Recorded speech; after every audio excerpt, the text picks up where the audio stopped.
Good morning, everyone. I hope you stay healthy. Good to see you all. My name is Justyna Kaczorek, and I will be a moderator of today's conference. And the topic of our conference is attracting skilled workers for small and medium-sized enterprises through qualification and integration of foreigners. To begin with, I would like to ask President of the Warmia and Mazur Chamber of Crafts and Entrepreneurship, Mr. Antoni Górski, to speak. The President will welcome guests in Polish, and I'm just making the translation available to you in the chat. Panie Prezesie, oddaję Panu głos. Jeszcze raz? Szanowni goście, jest mi niezwykle miło powitać wszystkich Państwa na międzynarodowej konferencji projektu Intact. Przykro mi, iż z powodu pandemii nie możemy Państwa gościć w Olsztynie, stolicy Warmii i Mazur. I ominęła Państwa możliwość poznania krainy tysiąca jezior, jak nazywany jest nasz piękny region. Projekt Intact oscylował w obszarze integracji cudzoziemców w życie zawodowe. Coraz więcej firm skarży się na brak wykwalifikowanych pracowników. Niedobór ten znacznie wzrośnie w najbliższych latach. Ze względów demograficznych liczba osób opuszczających rynek pracy z powodu wieku będzie w przyszłości znacznie wyższa niż liczba osób młodych wchodzących w życie zawodowe. Dlatego też uważamy, iż należy nadać najwyższy priorytet polityczny zdecydowanej poprawie wydajności pracy i walce z rosnącym niedoborem wykwalifikowanej kadry. W związku z tymi wyzwaniami zespół ekspertów z Finlandii, Niemiec, Austrii i Polski opracował i z powodzeniem przetestował w praktyce instrumenty i środki służące do identyfikacji kompetencji, kwalifikacji i integracji cudzoziemców w życie zawodowe. Na dzisiejszej konferencji zostaną przedstawione wyniki projektu i doświadczenia poszczególnych partnerów. Na pierwszej konferencji padły pytania, jak wygląda przekrój narodowościowy cudzoziemców w Polsce i w naszym regionie oraz jak wygląda polityka integracyjna naszego województwa. Dlatego też do udziału w dzisiejszej konferencji zaprosiliśmy dyrektora Wojewódzkiego Urzędu Pracy pana Zdzisława Szczepkowskiego, który przedstawi statystyki dotyczące cudzoziemców w regionie Warmii i Mazur w kontekście poszukiwania pracy. Natomiast następnym prelegentem będzie dyrektor Wydziału Polityki Społecznej Urzędu Wojewódzkiego pan Marcin Jaszczęski, który przedstawi, jakie działania podejmowane są w celu integracji cudzoziemców w naszym województwie. Życzę Państwu udanej konferencji i dziękuję bardzo za uwagę. Thank you, Mr. President. Our first speaker is Mr. Szczepkowski from Wojewódzki Labor Office in Olsztyn. Dyrektorze Szczepkowski, oddaję Panu głos. Witam serdecznie wszystkich uczestników dzisiejszej telekonferencji. Dziękuję za zaproszenie mnie do udziału. Co? Czy mnie słychać? Yes, tak słyszymy Pana and someone's microphone is on. Please turn it off. Panie dyrektorze, załączy Pan prezentację? Czy ja mam to zrobić? Niech pani załączy, tak. Niech pani załączy.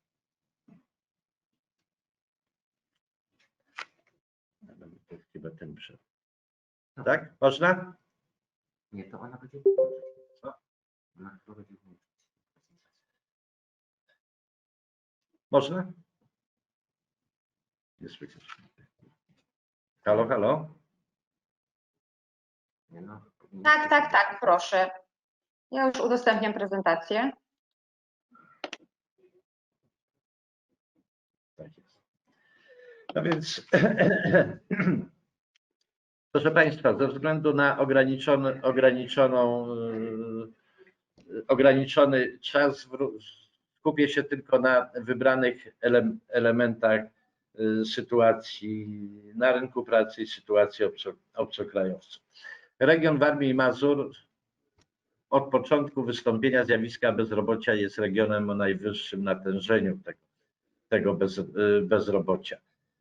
Dość powiedzieć, że za październik stopa bezrobocia rejestrowanego wynosiła u nas 9,8%, przy 6,1% średnio w kraju.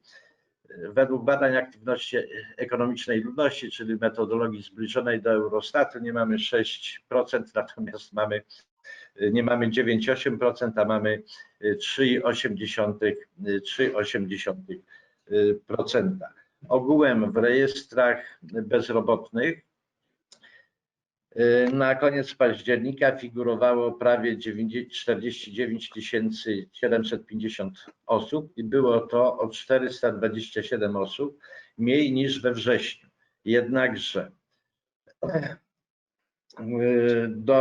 jak porównamy do roku ubiegłego, to wzrosło nam bezrobocie o 6305 osób, to jest o 14,5% więcej niż w roku ubiegłym. Jest to efekt pierwszej fali pandemii i lockdownu gospodarki na wiosnę.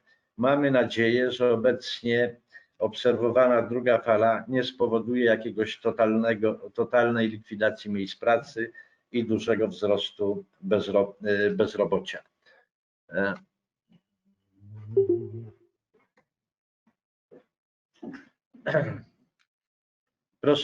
Proszę Państwa, na wstępie chciałem również dodać, że w okresie tych 10 miesięcy zmniejszyła nam się wyraźnie liczba ofert pracy z 47 300 w roku ubiegłym do 36 612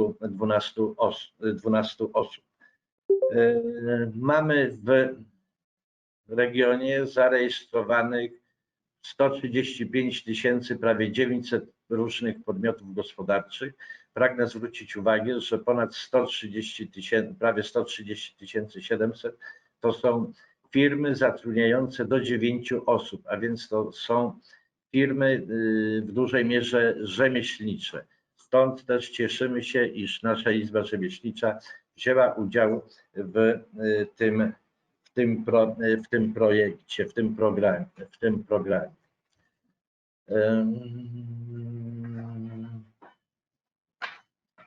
Gdyby można było. Tak, panie dyrektorze, proszę mi mówić, kiedy mam przełączyć slajdy. Dobrze. Będę pani mówił. Proszę Państwa, cudzoziemcy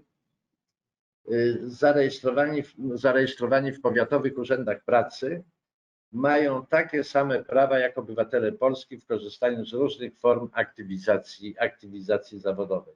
Począwszy od poradnictwa zawodowego, poprzez pośrednictwo pracy, poprzez aktywne formy przeciwdziałania bezrobociu, a więc szkolenia, staże, przygotowanie zawodowe dorosłych, dotacje na podjęcie działalności gospodarczej i tym podobnej. Proszę o następny slajd. Powiem tak, nie mamy problemu bezrobocia wśród cudzoziemców.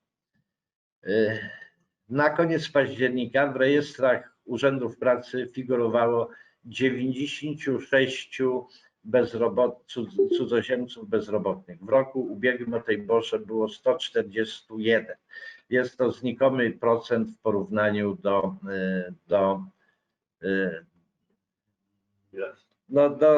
do ogólnej liczby bezrobotnych. Ponadto 5 osób jest zarejestrowanych jako poszukujący pracy. Proszę o następny slajd. I teraz tak. W Polsce podejmowanie czy zatrudnienie cudzoziemców w zasadzie przebiega na dwóch ścieżkach. Na takiej ścieżce uproszczonej, polegającej na rejestracji oświadczeń pracodawców o zamiarze zatrudnienia cudzoziemca i takie oświadczenia rejestrują powiatowe urzędy pracy. I dotyczy to obywateli Armenii, Białorusi,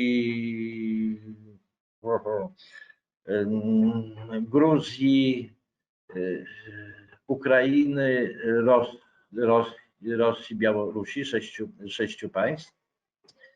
I jest to, że tak powiem, forma, która może być zatrudnienie może być realizowane w ciągu 6 miesięcy, w ciągu kolejnych 12 miesięcy. No i może to ulec przedłużeniu po rozpatrzeniu odpowiedniego wniosku. Druga forma to jest zatrudnienie do prac sezonowych. Tak? I tutaj, że tak powiem, jest to możliwe zatrudnienie do 10 miesięcy w roku kalendarzowym. I dotyczy to takich, że tak powiem, branż jak rolnictwo, turystyka, gastronomia, ogrodnictwo. I trzecia forma to jest wydawanie zezwoleń na pracę przez wojewodę. No i dotyczy to przypadków wynikających z ustawy o cudzoziemcach.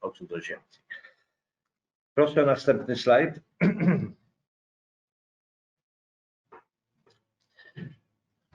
Tak naprawdę obowiązuje u nas też test rynku pracy, czyli żeby zatrudnić cudzoziemca, Powiatowy Urząd Pracy sprawdza, czy nie ma w rejestrach bezrobotnych osób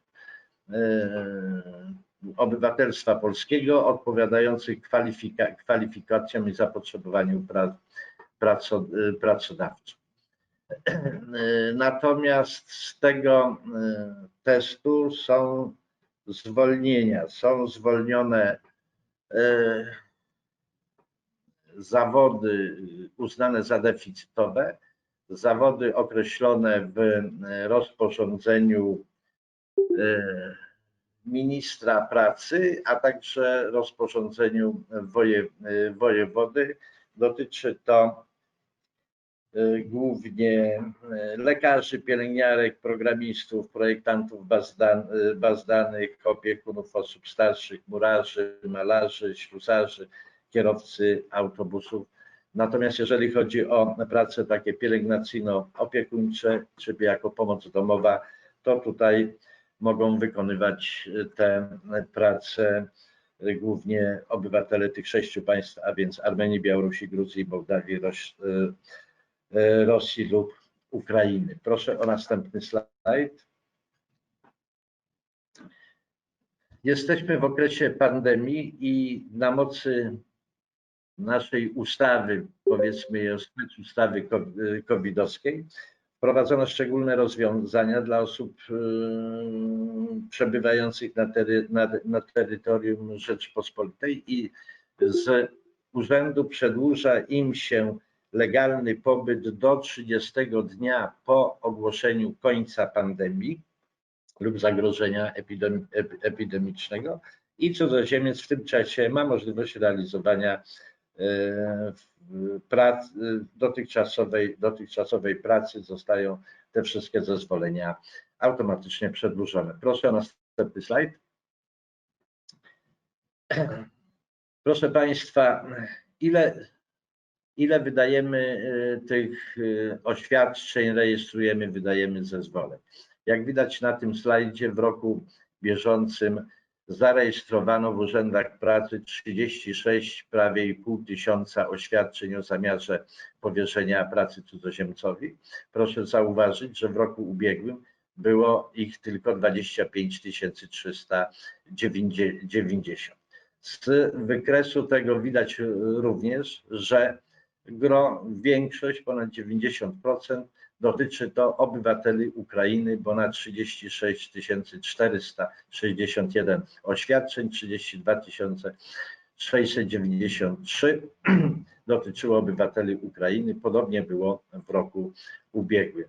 Dla porównania z Białorusi 1531, z Gruzji 892, z Mołdawii 583, z Rosji 753, czyli gro pracowników cudzoziemców to obywatele Ukrainy. Następny slajd. Proszę. I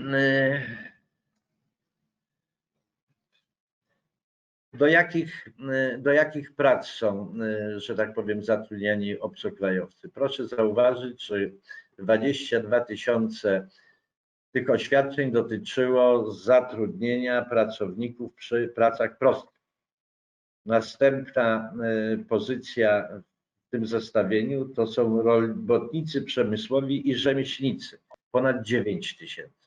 Sporą grupę stanowią również pracownicy biurowi. Reszta jest to mniejszy wolumen, no i oczywiście gro tych pracowników pochodzi z Ukrainy. Proszę o następny slajd. Jak to wygląda na tle kraju? Więc proszę Państwa, wydane oświadczenia o powierzeniu pracy cudzoziemcom w skali kraju, nasz udział to jest niecałe 3%. W tym roku, w roku ubiegłym było 1,8%. Proszę o następny slajd. Zezwolenia na pracę sezonową. Tutaj już nie ma tak dużej ilości tych zezwoleń, bo w sumie w tym roku wydały powiatowe urzędy pracy 855, tak, kiedy w roku ubiegłym ich było 798, ale też widać wzrost o 7%. I proszę Państwa, również tutaj prym wiedzie Ukraina i w roku ubiegłym, i w roku bieżącym. Proszę o następny slajd. Nasz udział w pracach sezonowych dla obcokrajowców w kraju to 0,7%. I proszę następny slajd.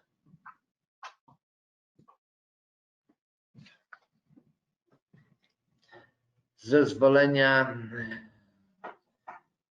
na pracę wydane przez wojewodę i proszę zauważyć, że w tym roku widzimy wyraźny spadek tych zezwoleń, bo wydano ich 5363, kiedy w roku ubiegłym było to 10113, więc ten spadek sięga 47%.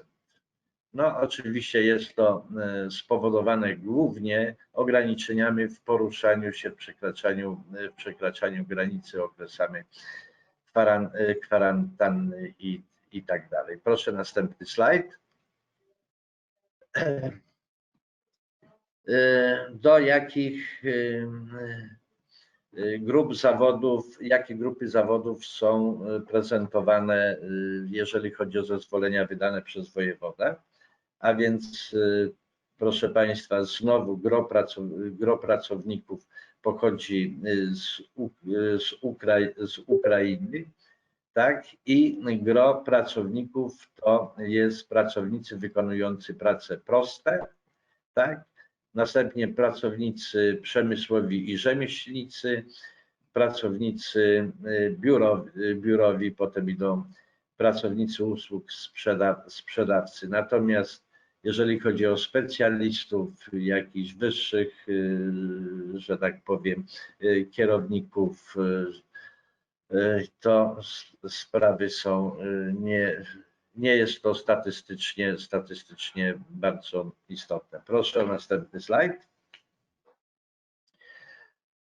udział, że tak powiem, zezwoleń wydanych przez wojewodę w zezwoleniach ogółem w kraju u nas wynosi 1,5%. W tym roku, w roku ubiegłym było to 2,7%. Następny slajd. I teraz, proszę Państwa, sytuacja cudzoziemców w Polsce i w regionie na dzisiaj jest chyba dość stabilna. Powiedziałbym, że ona jest dobra. Proszę zauważyć, że mimo okresu pandemii, mimo ograniczonej ilości ofert pracy na rynku i mimo zapowiedzi zwolnień, rośnie zapotrzebowanie pracodawców na pracowników z zagranicy. Zgodnie z naszym prawem pracownik zagraniczny nie może zarabiać mniej niż najniższa krajowa i nie może być również zatrudniony na stawkę tą godzinową niższą niż najniższa krajowa. Jest to legalność zatrudnienia cudzoziemców jest kontrolowana i badana po pierwsze przez Państwową Inspekcję Pracy, a także leży to w zainteresowaniu służb granicznych.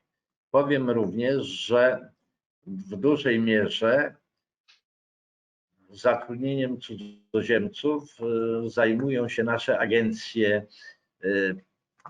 pośrednictwa czy agencje pracy tymczasowej. I zdarzają się jakieś przypadki niezgodności z prawem, natomiast są to na dzień dzisiejszy przypadki incydentalne. To, że mamy taką sytuację demograficzną w kraju i w województwie, jaką mamy, że starzeje nam się społeczeństwo, że napływa coraz mniej młodych ludzi na rynek pracy, powoduje już dzisiaj, że przy relatywnie wysokim bezrobociu brakuje rąk do pracy w niektórych zawodach, tak jak powiedziałem, głównie dotyczy to zatrudnienia przy pracach prostych, nieskomplikowanych.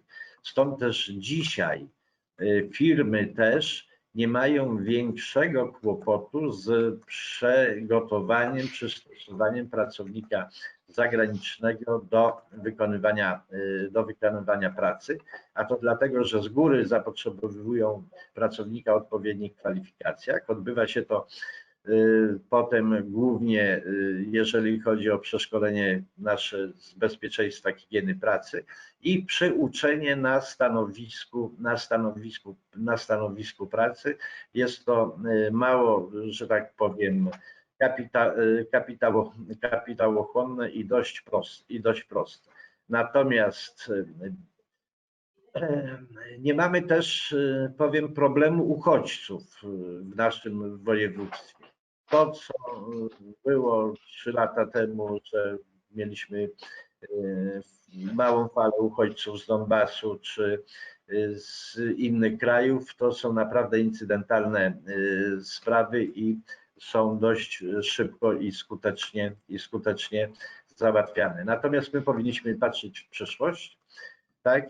I niestety statystyki są takie, jakie są i w przyszłości będziemy musieli otworzyć się szerzej na pracowników z zagranicy, już nie tylko z Ukrainy i z tych 6 państw, ale także na pracowników z innego kręgu kulturowego. W związku z tym istnieje potrzeba już dzisiaj przygotowania społeczeństwa na to, iż zderzymy się z wielokulturowością w środowisku pracy, w środowisku zamieszkania. W roku ubiegłym przeprowadziliśmy w ramach takiego ogólnopolskiego tygodnia kariery, całą akcję w województwie wielokulturowość kapitałem przyszłości i myślę, że w najbliższym okresie będziemy musieli dalej podobne działania prowadzić. Powiem również, że utrudnia nam to, iż Polska tak naprawdę nie ma określonej polityki dla dzień dzisiejszy migracyjnej. Na dzień dzisiejszy chronimy swój rynek pracy tak jak możemy, natomiast będzie musiało się to zmienić. I w związku z tym również wystąpi problem z przeszkoleniem, przygotowaniem obcokrajowców do pracy w warunkach polskich. Stąd też ten projekt jest bardzo cenny. Ja myślę, że w regionie organizacje i rzemiosła, i organizacje pracodawców, nasze firmy szkoleniowe, mamy potencjał, mamy doświadczenia. Także jesteśmy dzisiaj już w miarę przygotowani do tego, żeby ewentualnie przekwalifikowywać obcokrajowców, którzy wejdą na nasz rynek pracy, biorąc pod uwagę współpracę organizacji przedsiębiorców, głównie z urzędami pracy i z firmami szkoleniowymi. Dziękuję za uwagę. Jeśli byłyby pytania, to proszę bardzo.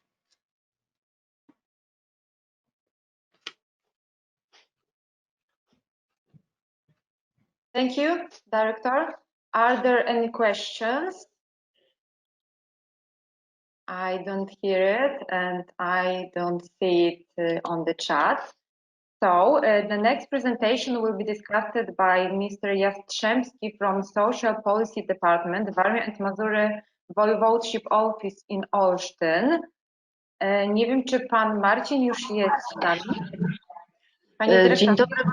Dzień dobry Państwu. Dzień dobry Pani w zastępstwie. Tak, nazywam się Joanna Kastra, jestem zastępcą dyrektora Wydziału Polityki Społecznej. Pan dyrektor no niestety nie mógł dotrzeć, może jeszcze w trakcie, jeżeli dotrze, no to przekażę tutaj głos. Ja przekażę naszym gościom zagranicznym. Pani nazwisko jeszcze raz? Joanna Kastrał. Mrs. Joanna Kasprał will be instead of Mr. Jastrzębski because he's got some problems. So proszę Panią o zabranie głosu. Please, the floor is yours. Dziękuję bardzo. Witam wszystkich Państwa, uczestników konferencji bardzo serdecznie. Przedstawię informacje, prezentację na temat sytuacji cudzoziemców w województwie warmińsko-mazurskim. Mam tutaj problem, bo mi się nie podświetla ta ikonka do udostępnienia prezentacji. Nie wiem, czy Pani mogłaby... Niech Pani spróbuje nacisnąć i wtedy powinno się wszystko odpalić. Jeśli nie, to ja udostępnię prezentację, tylko będzie Pani mi mówiła, kiedy mam przełączać, dobrze? Okej. Nie, jakoś coś... Tak, poproszę, bo mam tutaj ja w takim razie załączę u siebie. Dobrze, dziękuję.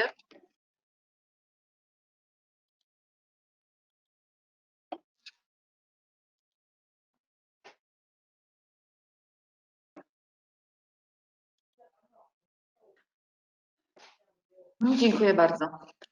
Tak, kolejny slajd, bo to właśnie jest wstęp jako informacja na temat cudzoziemców. Proszę Państwa, liczba obywateli państw trzecich w województwie w roku 2018 wyniosła około 5063 cudzoziemców, z czego ponad połowa, to jest 2323 osoby, to obywatele Ukrainy.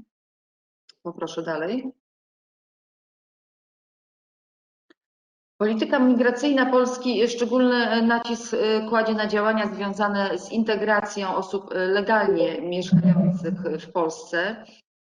Stale wzrastająca liczba obywateli państw trzecich w naszym kraju wymaga ciągłego poszerzania zakresu usług integracyjnych. Mając na uwadze powyższe, na terenie województwa, jak i całego kraju niezbędna jest poprawa też kwalifikacji personelu pracującego z obywatelami państw trzecich na wszystkich poziomach i w określonych grupach zawodowych, tak więc nauczyciele czy też pracodawcy, a także nawiązanie współpracy pomiędzy przedstawicielami instytucji i organizacji działających w obszarze migracji i integracji. Proszę dalej.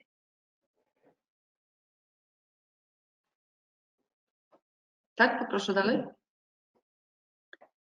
Niezbędna jest również aktywizacja obywateli państw trzecich, zarówno dorosłych, jak i dzieci, poprzez kursy adaptacyjne, naukę języka polskiego, zajęcia edukacyjno-wyrównawcze, zajęcia integracyjne w środowiskach dzieci i młodzieży szkolnej, a także poradnictwo, które zarówno doraźnie, jak i w takiej dłuższej perspektywie pozwoliłoby bardziej zracjonalizować plany osiedlania się na terenie województwa warmińsko-mazurskiego.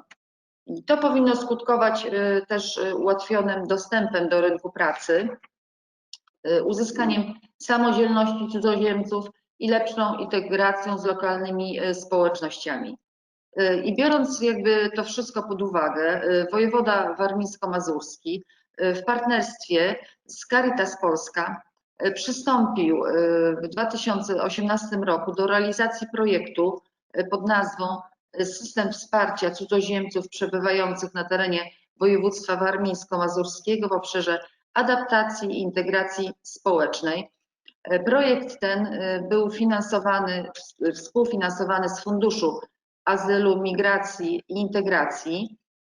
Realizowany był w okresie od kwietnia 2018 roku do września 2020 roku. Na realizację projektu dla województwa została przyznana kwota 1 710 666 zł. Tak, proszę dalej. Celem głównym projektu było podniesienie standardów usług integracyjnych na rzecz obywateli państw trzecich w województwie warmińsko-mazurskim. Natomiast szacowana liczba beneficjentów wynosiła 1500 osób. Poproszę dalej. W ramach realizacji projektu zrealizowano szereg działań wspierających cudzoziemców i tutaj w takich punktach postaram się właśnie przedstawić w skrócie poszczególne te elementy. Po pierwsze jest to punkt informacyjno-doradczy. W okresie właśnie od kwietnia do marca, od kwietnia 2018 do marca 2020 w Olsztynie działał punkt informacyjno-doradczy.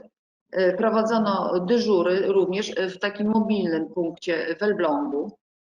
Punkt otwarty był przez 4 dni w tygodniu, w godzinach od 8 do 16. W jednym dniu tygodniu w czwartki w godzinach od 8 do 18. Obywatele państw trzecich mieli w punkcie dostęp do komputera oraz możliwość skorzystania z internetu, drukarki czy też pomocy przy redagowaniu pism. Proszę dalej. Łącznie z usług tego punktu skorzystało 2215 cudzoziemców, w tym w szczególności najwięcej właściwie cudzoziemców skorzystało z wsparcia doradczego, integracyjnego i administracyjnego, również z wsparcia socjalnego, ale także z wsparcia prawnego, porad psychologicznych i doradztwa zawodowego. Poproszę dalej.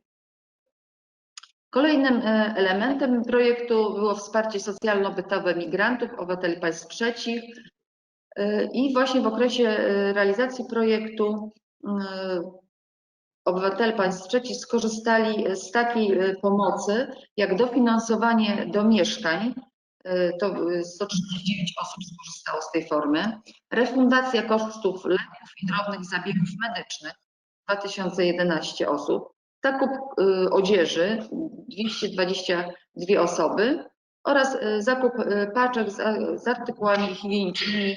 Tutaj największa liczba osób skorzystała, ponad 2000 osób. Poproszę dalej.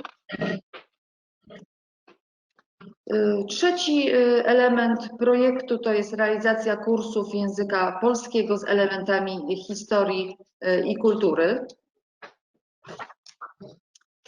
W związku z faktem, iż problemem w funkcjonowaniu cudzoziemców właśnie na terytorium Rzeczypospolitej jest bariera językowa, to w ramach projektu zrealizowano zajęcia z nauki języka polskiego dla 5 grup 12-osobowych po 60 godzin dla każdej grupy. Kursy ukończone zostały przez 50 osób. Elementami programu realizowanych kursów poza nauką języka polskiego była również historia, kultura polska. Skupiano się także na nauce takich praktycznego słownictwa w kontekście podejmowanej pracy zawodowej. Poproszę kolejny punkt. Tutaj mamy kolejny element projektu, kursy adaptacyjne. W ramach projektu 220 migrantów skorzystało ze szkoleń adaptacyjnych, w ramach których uczestnicy dowiedzieli się m.in. jakie są ich prawa, obowiązki obywatelskie, poznali system szkolnictwa, służby zdrowia, pomocy społecznej, także prawa, obowiązki w związku z pobytem w ogóle w Polsce, co również no, mam nadzieję, że przełożyło się na lepszą integrację ich w Polsce. Poproszę dalej.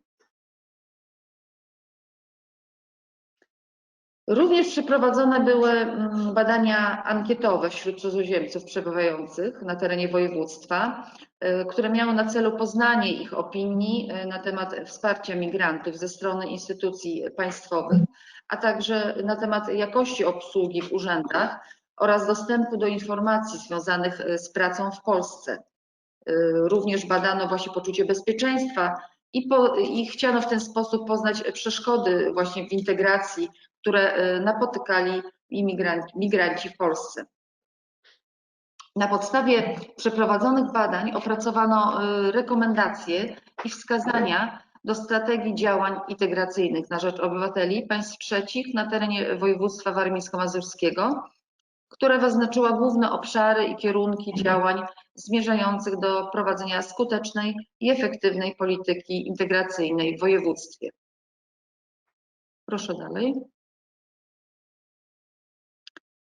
Kolejnym elementem była realizacja specjalistycznych szkoleń dla pracowników instytucji współpracujących z cudzoziemcami oraz przygotowanie i opublikowanie praktycznego podręcznika dla instytucji i organizacji działających na rzecz integracji obywateli państw trzecich. W ramach właśnie projektu zrealizowano taki cykl szkoleń dla pracowników urzędów i instytucji z zakresu praca z klientem cudzoziemskim. Łącznie zrealizowano 4 grupy szkoleniowe, a w szkoleniach uczestniczyły ogólnie 133 osoby. 3 grupy zrealizowano w formie stacjonarnej, natomiast jedna z grup z uwagi na stan epidemii w tym roku odbyły się te szkolenia w formie online. Na podstawie materiałów ze szkoleń oraz materiałów zebranych przez specjalistę do spraw publikacji opracowano podręcznik dla kadry pracującej z migrantami, które wydano w ilości 1000 egzemplarzy. W celu jak najszerszego rozprowadzenia tej publikacji wysłano go zarówno w formie tradycyjnej, jak i elektronicznej do ponad 1100 instytucji, urzędów, szkół, pracodawców oraz organizacji.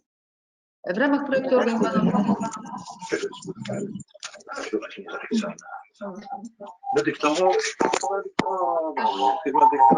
I'm sorry. Please turn off your microphone. Proszę wyłączyć mikrofony. Dziękuję. W ramach projektu organizowano również...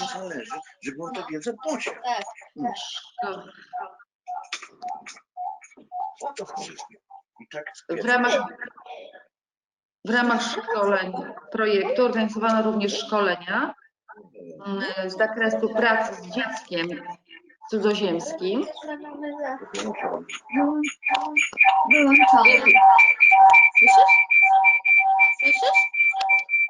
Zakłócenia są. Proszę o wyłączenie mikrofonów, ponieważ to bardzo przeszkadza w tej chwili przy prezentacji. Robi się pogłos. Więc jeśli ktoś ma włączony mikrofon, proszę go wyłączyć. I kamerę wyłączona. Nie, wyłączone macie Cały wszystko. czas słychać kogoś. Ale słychać. Słychać w dalszym ciągu. No dobrze, Tak, nawet słychać. spróbujemy może dalej. Czyli kolejne szkolenie to było praca z dzieckiem cudzoziemskim, w których to szkoleniach uczestniczyło 100 osób, 4 grupy, średnio po 25 osób i szkolenia były skierowane do nauczycieli, pedagogów szkolnych oraz pracowników placówek oświatowych. Proszę kolejny slajd. No. W kolejnym elemencie projektu mamy integrację dzieci cudzoziemskich. Właśnie w celu wzmocnienia procesu integracji dzieci realizowano ten element projektu w ramach takich działań, jak świetlica dla dzieci, w ramach której prowadzone były zajęcia edukacyjne, wyrównawcze, cykliczne również wyjście do instytucji kultury czy na basen. Turnusy integracyjne. W trakcie projektu zrealizowano 2 11-dniowe turnusy integracyjne dla dzieci, w których udział wzięło łącznie 90 osób. Turnusy odbyły się w ośrodku wypoczynkowym TVP w Sarnówku koło Iławy nad Jeziorakiem i turnusy miały taki też charakter sportowo-żeglarski. Również zorganizowano konkurs audiowizualno-plastyczny dla dzieci i młodzieży szkolnej Witaj w naszej klasie, którego celem było m.in. pokazanie pozytywnych wzorców, budowanie relacji i dialogu z osobami z innych krajów lub kręgów kulturowych, wskazanie przykładów przyjaźni z dziećmi z innych kultur i nawiązanie dialogu międzykulturowego oraz kształtowanie wrażliwości na potrzeby innych osób. Poproszę kolejny slajd. W celu edukacji społecznej i pogłębiania świadomości procesu migracji wydano również taką publikację Cudzoziemcy w Polsce, którą skierowano do ponad 1100 instytucji z terenu województwa warmińsko-mazurskiego. Wydawano także w ramach projektu cykliczne takie informacje, newslettery dla pracodawców, które były rozsyłane drogą mailową do 300 firm z terenu województwa. Tak, poproszę. No i właściwie ostatnim już elementem projektu była konferencja pod nazwą Integracja dzieci cudzoziemskich, przykłady dobrych praktyk. 16 września 2020 roku zorganizowana właśnie została ta konferencja, w ramach której podjęto takie tematy jak przeciwdziałanie dyskryminacji i wykluczeniu dzieci z doświadczeniem migracyjnym, odmienność kulturowa w poradni psychologiczno-pedagogicznej w szkole, praca z dziećmi, dwujęzyczność i zróżnicowanie językowe w szkole, jak wspierać uczniów dwujęzycznych, a także dobre praktyki w zakresie integracji dzieci cudzoziemskich na przykładzie implementacji pakietów powitalnych dla dzieci oraz konkursu właśnie dla dzieci Witaj w naszej klasie, ten, o którym już wcześniej wspominałam. Proszę dalej. Podsumowując, można powiedzieć, że rezultatem projektu jest obniżenie współczynnika alienacji cudzoziemców poprzez edukację społeczną i pogłębianie świadomości procesu migracji, poprzez również wydanie i rozpropagowanie publikacji Cudzoziemcy w Polsce, którą skierowano do 1129 instytucji z terenu województwa. Dalej proszę.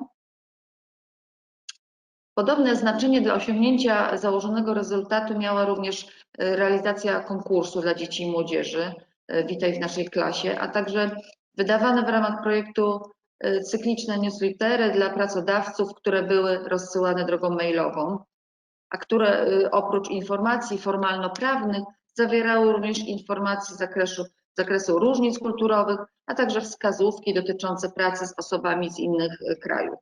W celu integracji dzieci zrealizowano zajęcia w świetlicy, jak już mówiono, wyjścia z kulturą, turnusy integracyjne. Wszystkie te działania przyczyniły się do poprawy integracji najmłodszych cudzoziemców przebywających w Polsce. Projekt został zakończony 30 września bieżącego roku. Ostatecznie na jego realizację wydatkowano 1 667 112 zł. Dziękuję bardzo za uwagę.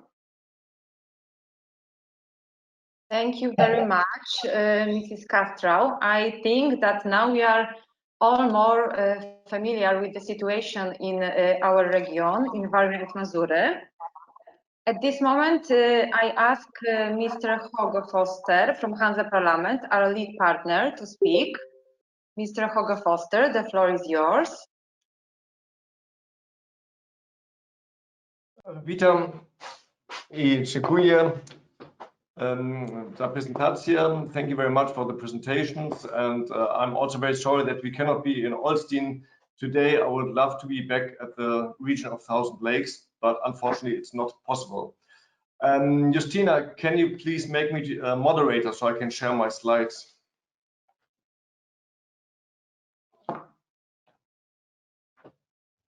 Maybe can you help me how to do this, because I didn't do this.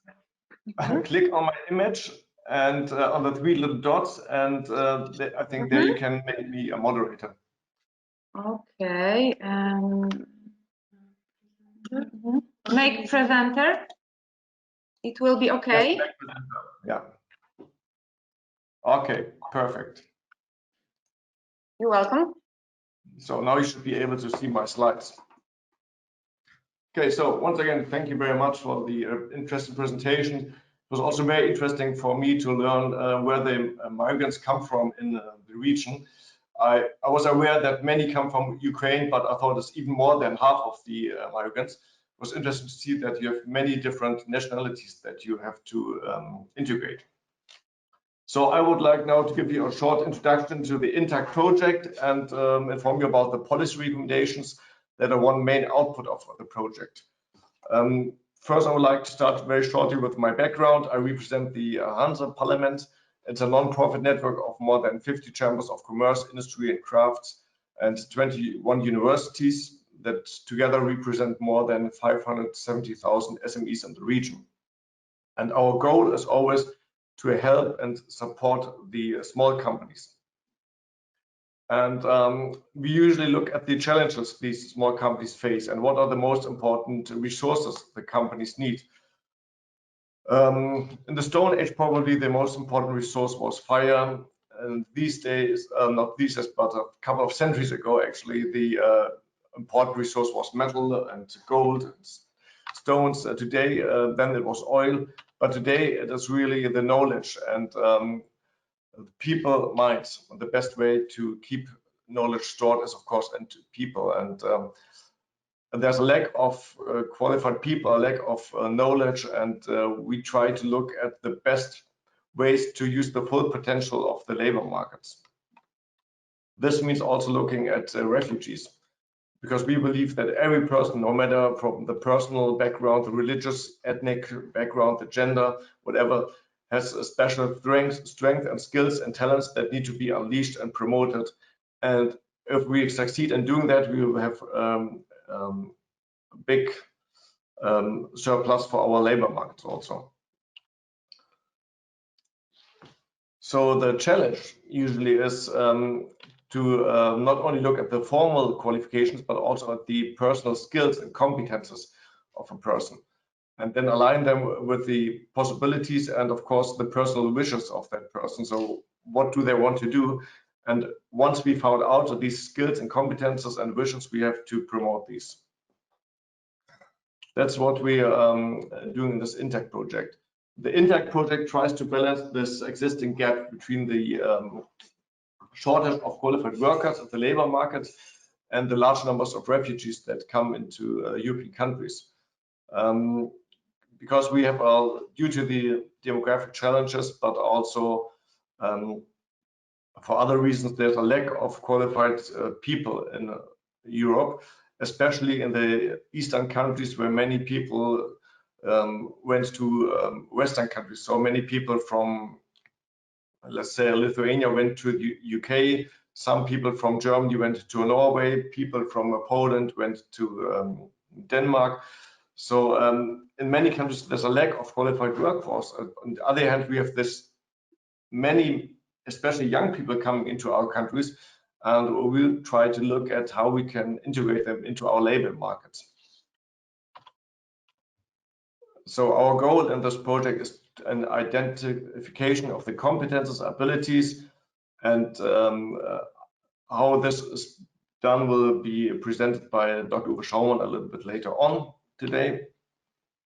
Once we identify these competences, we will help the refugees to further vocational training programs and try to put them into the jobs as soon as possible, and finalize the training with a recognized diploma. And the overall goal is a quick and sustainable integration of newly arrived refugees into work life, and by thus counteract the increasing shortage of qualified entrepreneurs. Project partners in this project is the Hanse-Parlament from Germany as a lead partner, then the Berufsakademie from Hamburg, a vocational training institution that also offers bachelor degrees. And Dr. Uwe Schaumann will make a presentation later on. The Satakunta University from Finland. Of course, today's hosting organization is the Chamber of Crafts from Olsztyn, from the region of the Thousand Lakes. The Chamber of Crafts from Schwerin, Germany. Technology Transfer and Innovation from Italy. And das Institut für angewandte Gewerbeforschung from Austria. This is the project setup. Additionally, we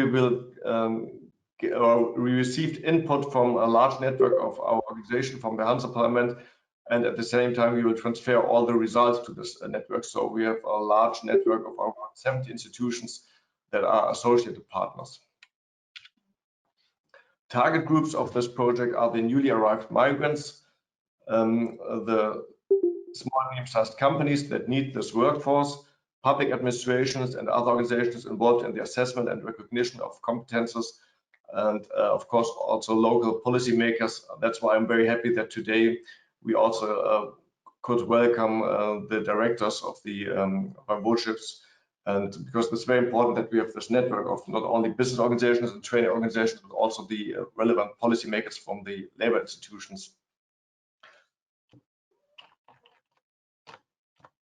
So the project is financed by the Erasmus Plus program within the key action 3, support for policy reform, social inclusion through education and training.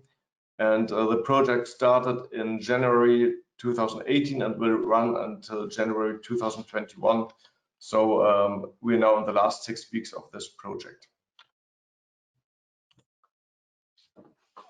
During this project, we will develop many different measures that will be presented a little bit later on.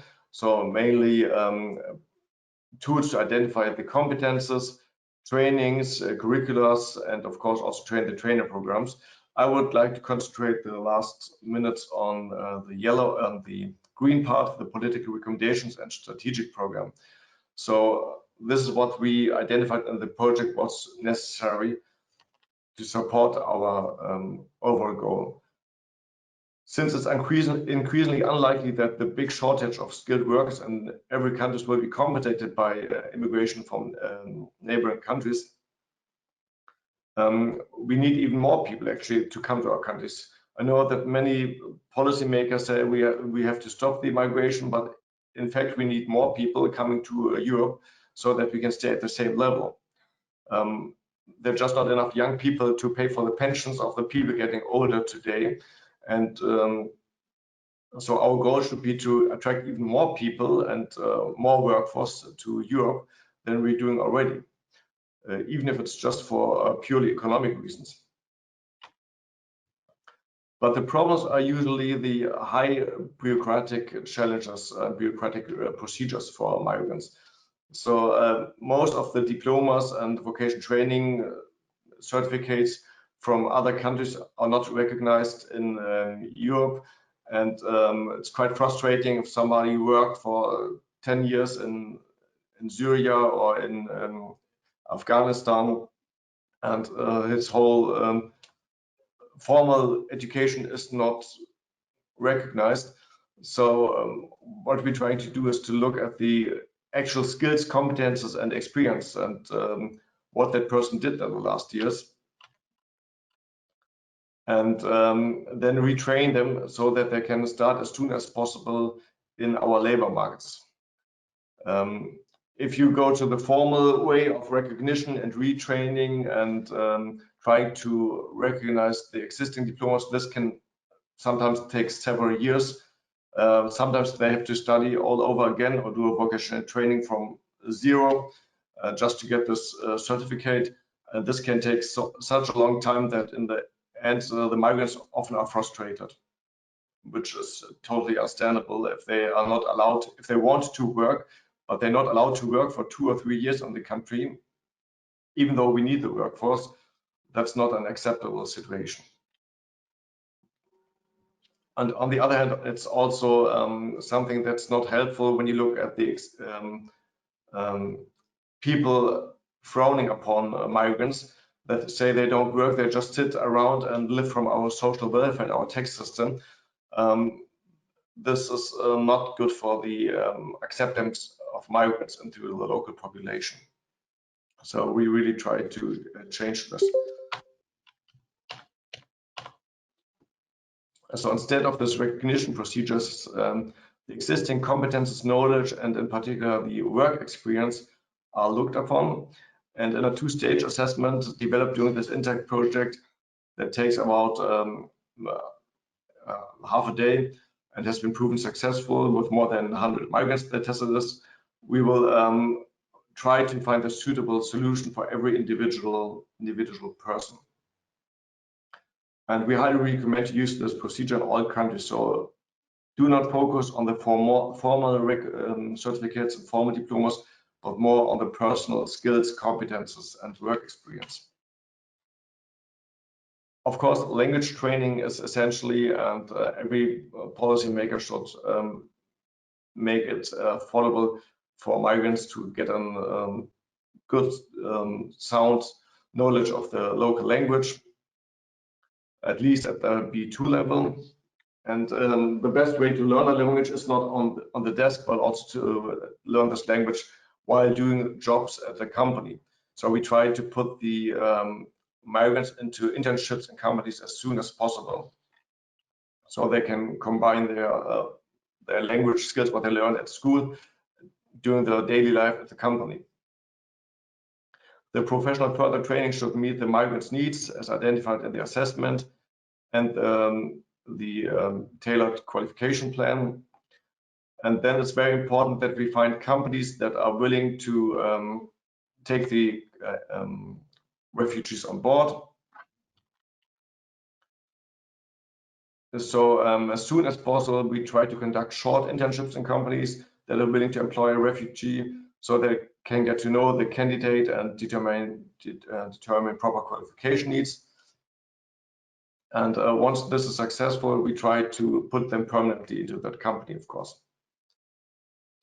Whenever possible, we will also try to help the refugees to get this official examination and official diploma, so they can further proceed even after leaving that specific company. Or maybe it will be of additional value once they return to their home country. This coaching on the job, so this training in a company, is very important. We strongly believe that it's much more helpful to have this combination of theoretical knowledge at a vocational training institution and at a company at the same time, so they really learn the job on the spot. So this is what the strategy looks like, and as you can see in the red and yellow column, the placement into jobs and the ongoing coaching will start as soon as possible, mostly from month 2 on already. So as soon as we have the assessment, we tried to identify possible jobs and make internships in companies possible. So, what we need in all European countries is a proactive immigration policy. I think many countries in the European Union are still a little bit reluctant when it comes to proactive immigration policies and try to avoid this topic, but it is really needed, and I think in the long term we will benefit from a very proactive migration policy.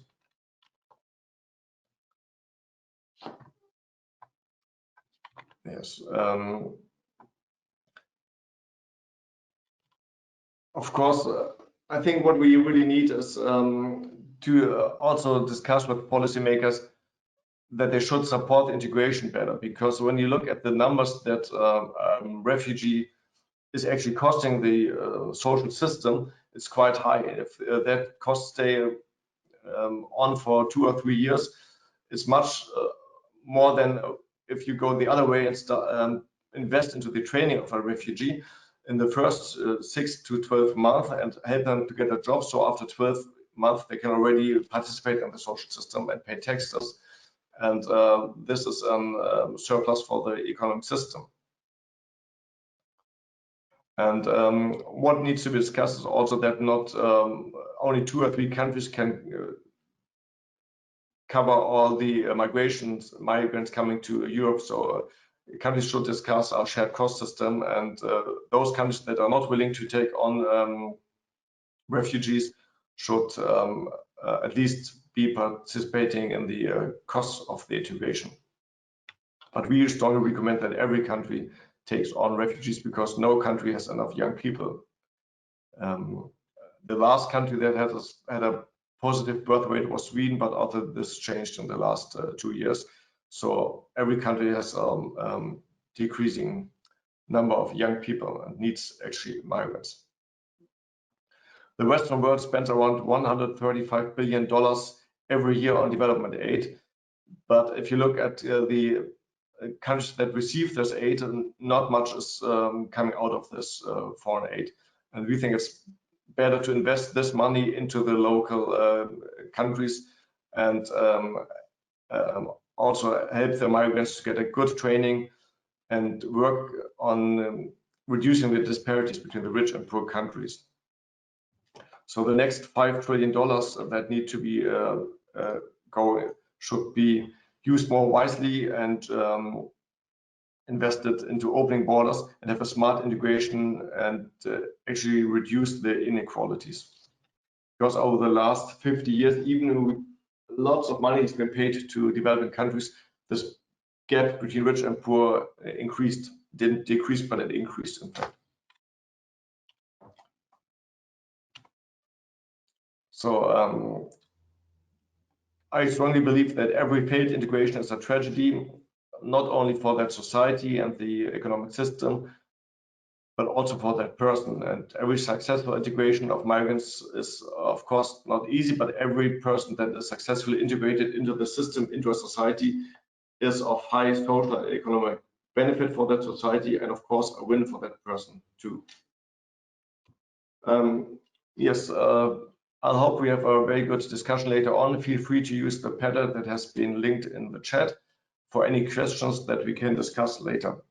Thank you very much for your attention. Thank you, Mr. Hoge-Foster.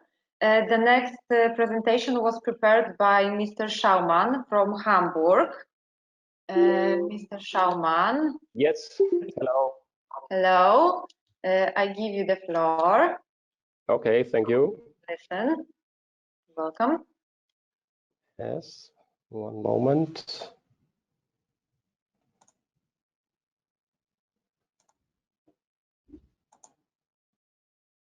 So, I want to start my presentation, and I hope you can see them. Yes. Okay. Yes, hello everybody. Hello, dear project partners and visitors.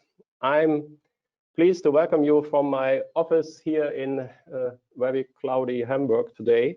My name is Uwe Schaumann, and I represent the BUREAUCRATIC Hamburg. That's a University of Cooperative Education. And in close cooperation with the Hanse-Parlament, we are responsible for developing the self-assessment tool. Unfortunately, My esteemed colleague, Professor von Kidrowski, cannot take part today because he is at his sister's wedding in Cologne. It will be a very small wedding party, you know, and he sends his best wishes to all of you. And now I will explain the tool for assessing competencies and some of our experiences. First of all, you see the focus of the development of the tool. It was a question of how one can give a reliable assessment of the existing skills within the framework of the project. There are basically different options. Extensive tests could be carried out that measure more or less the entire school education of the target group. However, this procedure cannot be carried out in the context of such a project. But there's also the possibility of having the competencies of the target group assessed by external experts. For this purpose, the experts orientate on existing figures, data, and facts, and for example, information from the curriculum vitae or from certificates, if they exist, or proof of qualification. Such information was partially available in our project. And in addition, experts can also obtain important information about existing skills through interviews and discussions with the target group. And this form of competence measurement was used in the project. But the most important tool for assessing competencies is the self-assessment tool by the target group. For this purpose, a tool was developed that includes different areas of competence. The SAT, you know, the self-assessment tool. And the next slide, you can see the conceptual basis. And this basis for the selection of relevant competencies is based on two perspectives. First, you see the perspective from the entrepreneurship competence framework. And this framework was conceptually taken into account because entrepreneurial thinking and acting are the focus. In many companies, it plays a major role that employees can also think along in the interest of the company or the entrepreneur and act as independently as possible. Often good specialists and employees can also become entrepreneurs. An important point in the project was the question of how migrants or refugees in the countries of residence can become qualified specialists and employees, maybe even self-employed entrepreneurs. And the second perspective is the classic distinction between professional, methodological, social, and personal or cognitive competencies. And this online self-assessment tool is divided into 5 areas. You can see here. In the first section, the participants should provide information about their personal background. You see the questions after home country, age, length of stay, residence status, work permit, and so on. And the second section is particularly concerned with their professional backgrounds and important educational requirement with existing qualification, education level, working experience, and so on. And in the third section, the different competencies play a crucial role in the self-assessment, and the items are closely related to selected contents of the entrepreneurship competence framework. And in the fourth section, the participant should give his or her assessment of their professional future. You can see it perhaps with the last question on the slide. Where do you see yourself in 5 years? Very interesting information we get in the project. And in the last section, there's a possibility to provide further information, wishes, and ideas about the future. And the following slides show some questions and items from different areas of the online tool, respectively the questionnaire.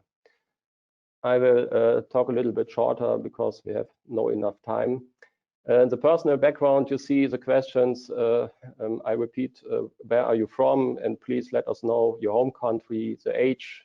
And question 5, do you have a permanent residence permit, and so on, and what is the residence status? And section 2, some information about the professional background. What is your highest education level? And you can see a lot of intermediate level from no school degree till diploma of higher education or vocational degree. So there's a great range in this.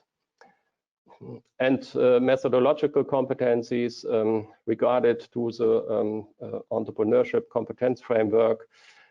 For example, I can create an action plan which identifies the necessary steps to achieve my goals, or 22, the question, when I encounter obstacles, I can remain concentrated and try to find solutions.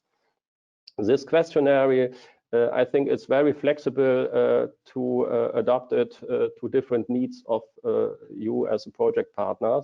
And it's very interesting to see what for results we have to get with this. And section 4, the future outlook, you have also a very lot of intermediate level from fields of activity from the migrants or refugees, senior employee for technical tasks, for business tasks, or perhaps unskilled worker in area outside production, and a lot of different answers are possible for the target group. In the next slide, you can see the results of the online tool, or the description, and the other information from the self-assessment phase will later be used by the experts in a second part to the first check the results of the self-assessment and, if necessary, to ask questions. In this way, the experts also validate the existing information. As experts, they know what opportunities the current job market offers. We hear a lot of this in Poland before. They must also be able to assess how the refugee can be integrated into the labor market. For this, you usually use your networks. As can be seen on this slide, the results of the self-assessment must be known to the experts so that they can provide individual advice. Following this phase, the main task of the consultants and, if necessary, other members of the organization is to plan the further procedure and further support for the refugees on the basis of the validated results. And in the fourth path, in an exchange and dialogue with the refugees and migrants and their needs, they consider which training, which advice, or which further support they need. And the bandwidth was very high, and I think is very high. Some refugees may need additional language courses, while others may be able to do an internship in a company due to their existing skills. Others may already be able to take up work with support and assistance. As a rule, a smaller proportion will be interested in starting their own business.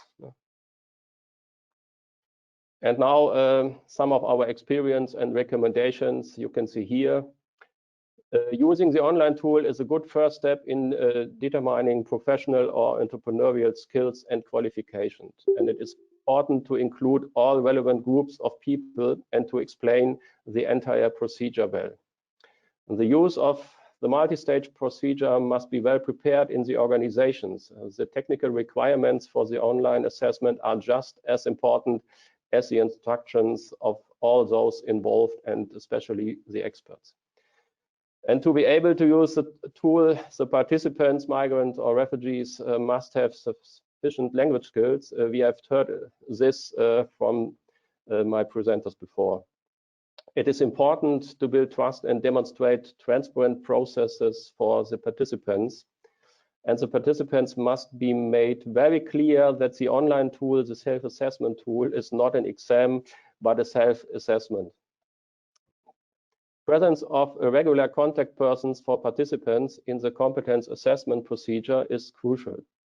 And in an expert discussion with the participants, an individual consultation should take place. Central to this are at least two questions. You can see it here. What knowledge and skills does someone already have as an employee or perhaps as a potential entrepreneur? And what additional support does he need? Which training, counseling, coaching, and so on. The tool is, in our experience, the beginning of further support and recommendations, in particular for measures of professional qualification or in individual cases for further training to become an entrepreneur in the future. All in all, we are convinced that the project partners in every country were able to implement the idea from this self-assessment very well. And let me see that I hope that we will see each other personally at a meeting or conference in Hamburg or Olsztyn or in another place. And stay healthy and see you soon. Many thanks for your attention and greetings from Hamburg. Thank you. Thank you, Mr. Schaumann.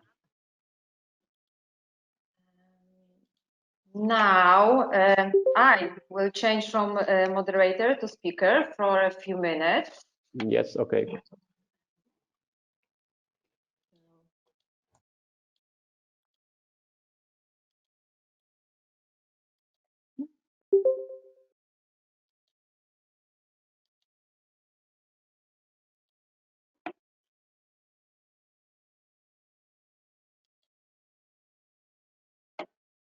I hope you can all see my presentation. So the topic of my presentation is experience with competence assessment and qualifications in Poland. But before we proceed to the summary, I would like to say a few words about our organization. We are an organization of economic self-government of craftsmen and small and medium-sized enterprises. We have been operating since 1945, and since 1984 the set of our chamber is located here at 38 Prosta Street in Olsztyn. Currently we have 15 guilds and 2 craft cooperatives. We conduct journeyman's exams for juveniles and adults in nearly 40 professions. We also conduct master exams. We are introducing new professions to the labor market, which are slowly beginning to replace the existing ones, like the mechanic operator of the woodworking machines instead of carpenter. But tradition is also important for us, and we care about the disappearing professions. So our chamber, as the only one in Poland, has established an examination board in the profession of a horse shoemaker. The first task of our chamber was to test the competence assessment tool developed within the framework of the Intact project with locals or foreigners. First of all, we went to Schwerin, where the Chamber of Crafts partners of the Intact project is located. And since the second workshop in Treviso, we have been in contact with the representatives of the Chamber. We were invited to participate in the competence assessment. And in our work, we wanted to be inspired by the work of the Schwerin, as the project assumes, in order to carry out our tests well. For this purpose, on February 27, 2019, we were able to be present during the test, which started filling in the online questionnaires. The participants were then interviewed.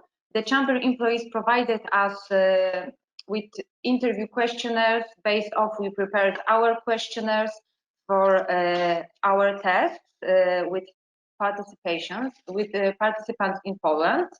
And at this point, I would like to thank Schwerin Chamber for allowing us to participate in the competence assessment. Thank you very much. The first step of our competence assessment was to translate the online questionnaire into Polish. Then the questionnaire was placed on the official website of the Intact project.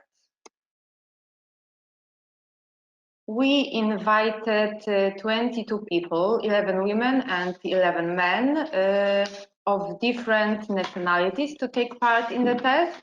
As you can see, there were Poland 14 people, Ukraine 4, Kazakhstan, Belarus, Sweden, and Egypt, one person from each. And knowledge the Polish language of each of them was sufficient to fill in the online questionnaires and understand the meaning of the question was not a problem. The participants fill in online questionnaires in places convenient for them. We did not invite them to the chamber for this purpose. The results were sent to the email address of the office. After analyzing each of the questionnaire, we invited the participants to the set of the chamber for further interviews. The interviews were conducted by me. I work as a human resources specialist and local government assistant, and by Ms. Anna Ręczkowska. She is head of the education department and vocational training center. The respondents were informed about the rules of personal data processing in our organization, the purpose for which the data were collected, and how they will be stored. The interviews made it possible to collect supplementary information and personal impressions, as well to assess to what the extent the information provided in the questionnaire is true. After the analysis, each participant was presented with conclusions and recommendations of the interviewers regarding further training or professional career, and the individual interviews lasted for a maximum half an hour. During the analysis, we came to the conclusion that some participants overstated their answers to show themselves in the best possible light. Many people wanted to do their best during the self-evaluation. There were also some doubts about the level of education, because the educational structure and grades vary from country to country.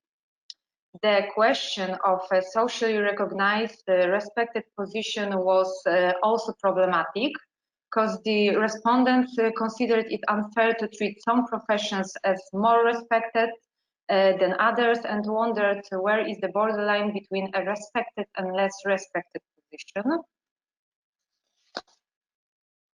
The result of the service did not in themselves allow for a final assessment of the ability, skills, or knowledge of the participants.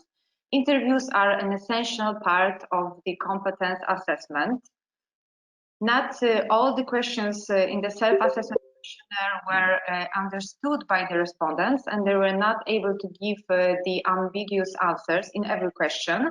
However, we were able to clarify any doubts or discrepancies during the discussions with the participants, and the combination of the two stages of competence assessment was evaluated very positively.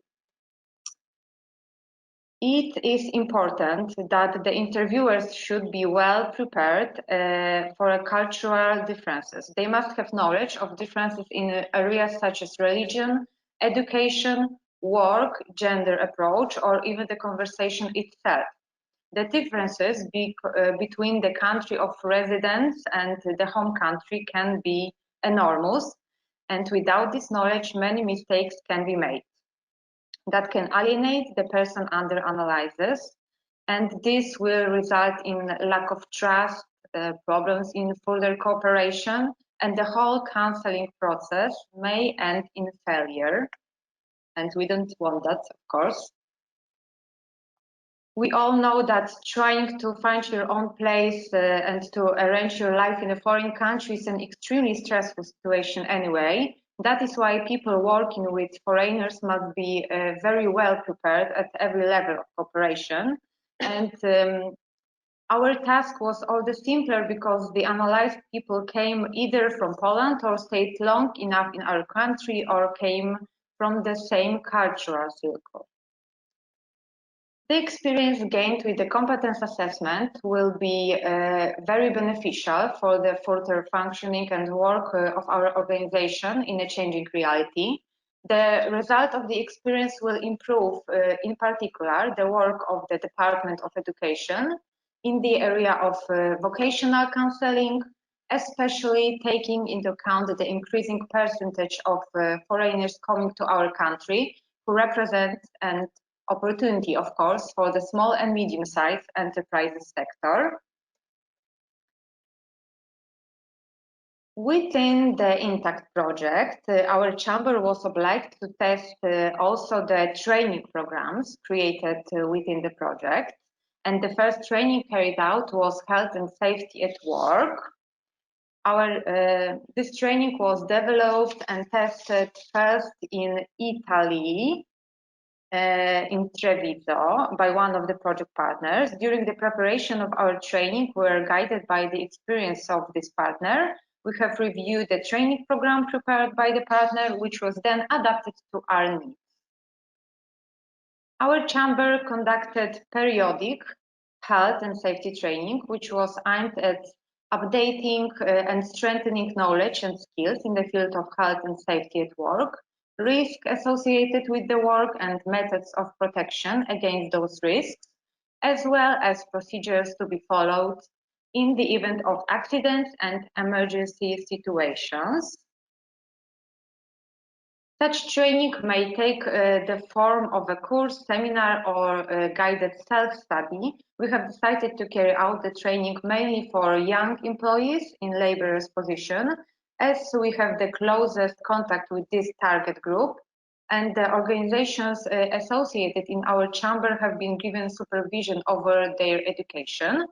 The training took place on 7th October 2019 and included 8 teaching hours. The training was organized in the form of guided self-study. This is a form of a training enabling to obtain, update, or supplement knowledge and skills in the field of occupational health and safety on the basis of materials provided by the training organizer, while ensuring consultation with person meeting the requirements for the lecturer. The training was attended by 32 participants. Participants were aged from 15 to 34 years, as you can see on the slide. The participants of the training were studying in the following professions: cook, car mechanic, car electromechanic, hairdresser, tailor, confectioner, and electrician. The gender classification was as follows: women 23 people, men 9 people. And periodic training shall end with an examination to check that the trainee has acquired the knowledge contained in the training program and is able to carry out or organize his work in accordance with the rules and principles of health and safety at work. So the trainee have therefore completed the examination test.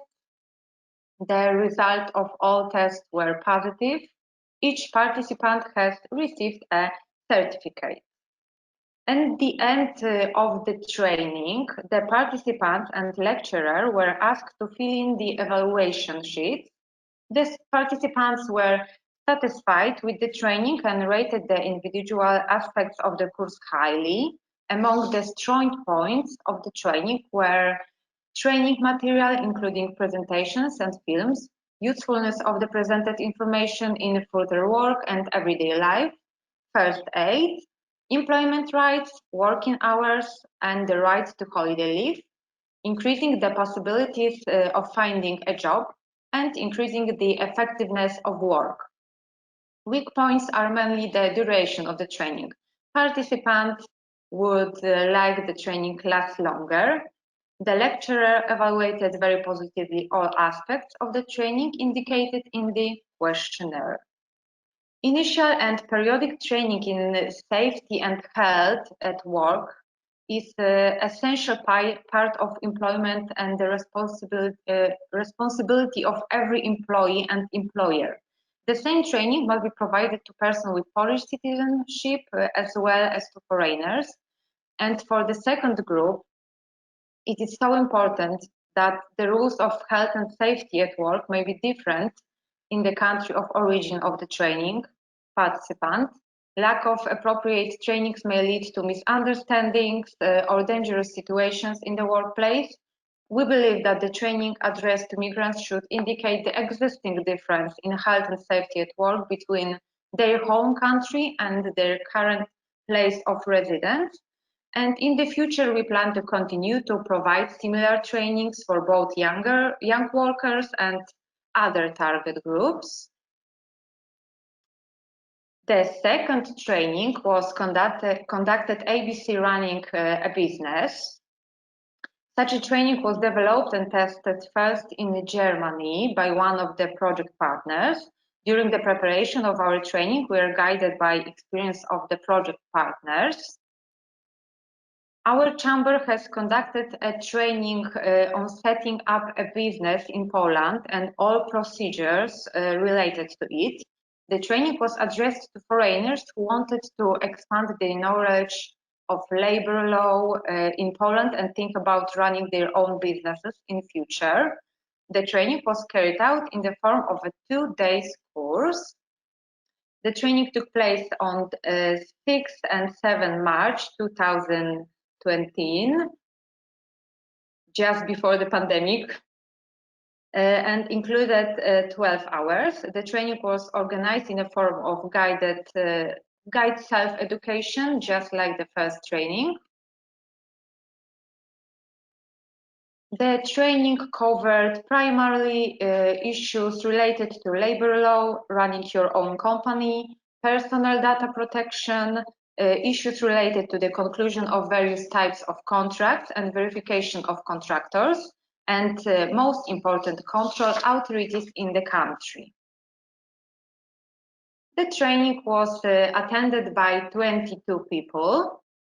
The country of origin of foreigners was mainly Ukraine, 19 of them, but there were also people from other countries, namely Belarus, Germany, and Russia. Participants were aged between 21 and 51. Here you can see it. Majority of the students were female, 12 of them, and 10 students were male. The course ended with an exam testing the participants' knowledge of the program and their ability to perform or organize work or hire employees in accordance with regulations. In connection with the above, the participants filled in the verification tests. The results of all tests were positive, and the organizer of the training confirmed the course by issuing a certificate to each participant. Participants are assured that they can turn to our organization for advice or help at any time, and that they are absolutely not alone. At the very end of the training, the participants and lecturer were asked to fill in the evaluation sheets, and the participants were satisfied with the training and rated the various aspects of the course high. Among the strengths of the training, they pointed out transparency of the information provided, good explanation of the topics by lecturer, motivation, encouragement to start one's own business in the future, usefulness of the presented information for further work and everyday life, knowledge of workers' rights, increasing the possibility of finding a job and increasing the effectiveness of work. They did not notice any weaknesses. The participants pointed out that they would not change anything in the course, and the lecturer also very positively evaluated all the aspects of the training indicated in the questionnaire. Training in setting up and running a business in Poland is very important for people from other countries. As we know, there may be many differences between the labor law or regulations on running a business in their home country and the one that they are currently in. it can often be difficult to find yourself in a new reality and dare to run a business in a foreign country among people who speak a foreign language. Lack of proper training can lead to many misunderstandings, discouragement, and failure or dangerous situation in the workplace. We believe that the training for migrants should also indicate the existing difference in health and safety at work and the processing of the data between their home country and their current place of residence. In the future, we of course plan to continue to provide similar training as the response has been very positive. And at the end, I would like to say that participation in the Intact project was a fascinating adventure for us, and I would like to thank Hanse-Parlament and all project partners for the excellent cooperation. You all know that your work has been a great inspiration for us, and thank you for that. Remember that together we can do everything. And thank you for your attention.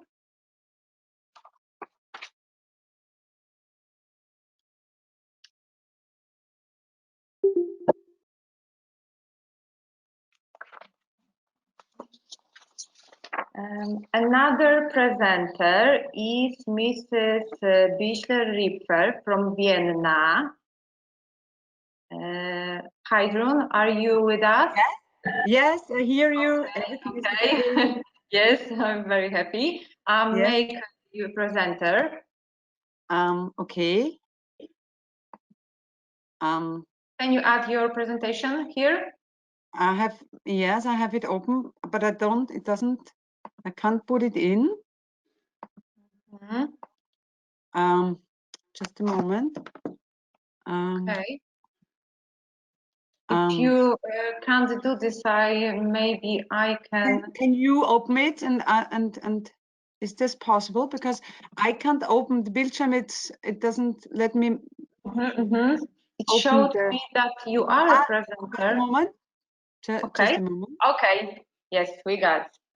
No, but now just a moment.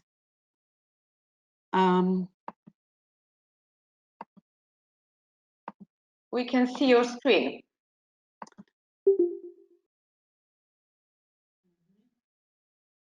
Now we can see it.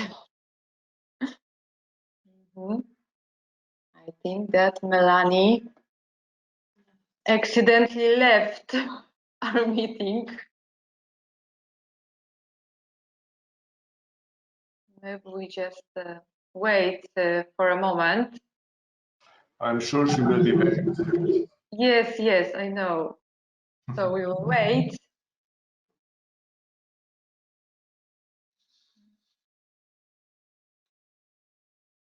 Meanwhile, we can see a very nice light installation at Harry's place. Yes, I see it. Oh, the hydrant. Can you hear me again? Yes, yes, Sorry. we can hear you. Yes, you can see me okay? And, yes. But maybe I can't put my presentation on it. Maybe you can, don't know why. So I try to do this. And I say always the next slide. Is that possible? Yes, yes, Sorry. of course. I don't know why it doesn't work out. I'm making it. Wait a minute. Because can you see it? Okay, that's great. And if you can make the presentation, great. Thank you. Thank you very much. Okay. Sorry. Okay, just tell me when to skip the slides. Yeah, okay. Okay. Yeah, I also want to say welcome to everyone again. And I send you greetings from Austria. And it's a really great pity that we couldn't come to Poland. I hope that in further time it will be once. And in the next 10 minutes, I will briefly summarize the following topics in the context of the Intact project, qualification of refugees as skilled workers in Austria. And for that, I've prepared 5 points. For this, the first point is the requirements for skilled workers on the Austrian job market. The second point is the requirements for people with a refugee background as skilled workers in special. And based on these points, I want to discuss about the challenges for people with a refugee background as skilled workers, and what kind of challenge these people have to deal with. And based on this analysis, we have taken the measures listed under the point 4, the development and implementation of qualification measures for the participants. And in the last point, we bring a summary and the conclusion. The next slide, please.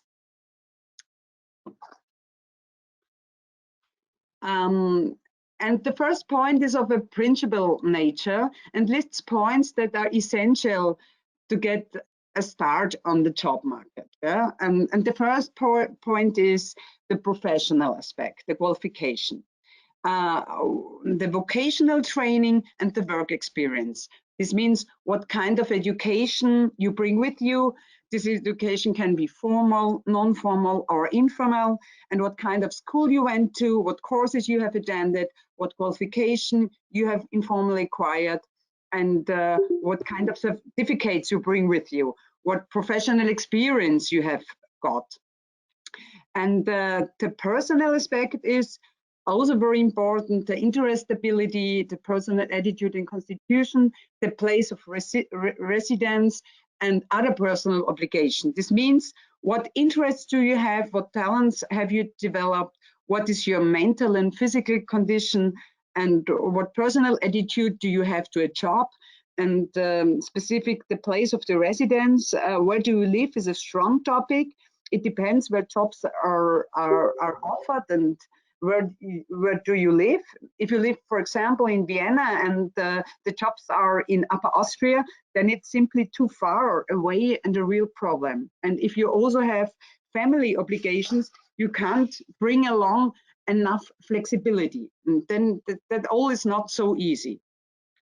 And the legal aspect is also very important. I can't see the whole screen, the whole, for example.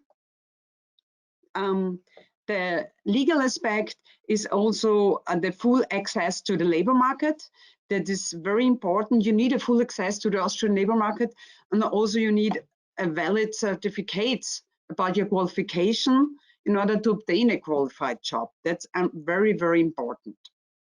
And that's principle. Yeah, it's no matter from where you are. Please, the next slide. And for the next slide, it's the requirements for people with a refugee background and as a skilled workers. In a way, it's very similar to the first chart, but it is still very different because people with an escape background have many more challenges to overcome and to cope with in order to get a qualified job. Please, the next slide. And then I want to discuss the challenges that people with a refugee background have to cope with. It's especially the cultural challenge. One has, for example, one has made completely different professional experience. And here in Austria, work is maybe simply quite different. The culture of cooperation, the culture of working hours, the culture of men and women, the culture with customers, many things are quite different. And the next challenge is, of course, the organizational challenge, because this is a very important part, a very great, very big challenge that we have to discuss, because people with flight background have left everything behind at home, everything they have already built up. They start from zero, from nothing in a way. They have no resources, no financial resources, no personal resources in a way of a network. Yeah? They come here and they have to start up with everything again. And it's also a big financial challenge they have to cope with. because from nothing it's very difficult to start again. And also, of course, it's a language challenge, because if you want to do a qualified job wherever you are, it is simply necessary to speak the language of this country, to speak the language fluently. I mean, I'm sure there are some jobs where it's not so important to know for example, German in Austria. If you are a programmer and you have hardly contact with Austrian and the enterprise language is English, for example. But language skills are really very, very important, as spoken and written. That is very important to get a qualified job in Austria. And please, the next slide. The next slide is, and based on all this analysis, we developed measures in this project for the participants.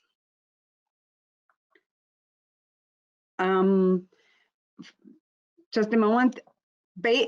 Exactly, the German language skills and oral and written was very important. As we developed two measure parts, the general part and the specific part. And the general part concerns all participants, and the special part is very individual, tailored on the needs of the requirements of each participant.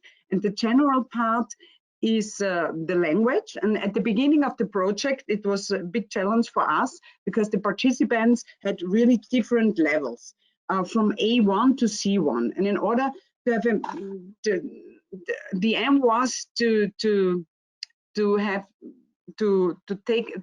choose those participants who were really interested in joining the program. We decided to split the course and offer B1, B2, and C1, a C1 course. And for that, we found a good partner, the Wi-Fi, and a very experienced German teacher who was enough empathetic and very understanding to conduct a good language course for these participants. And the next slide, please. For example, this is, for example, yeah, the next one. The next slide, please. Next slide. And the next slide, please. I talked about this already. And okay. You see here, for example, here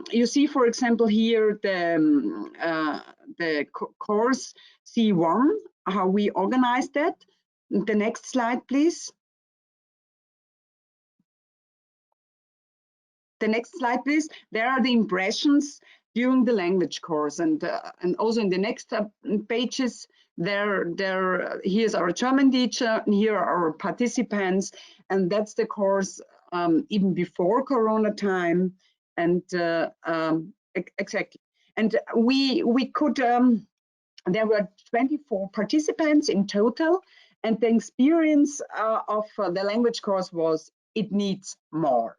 A language course is simply too less, because if you know that you learn how you learn a language, it's in all different life situations, preferably in everyday life situations. And so one course is simply too less.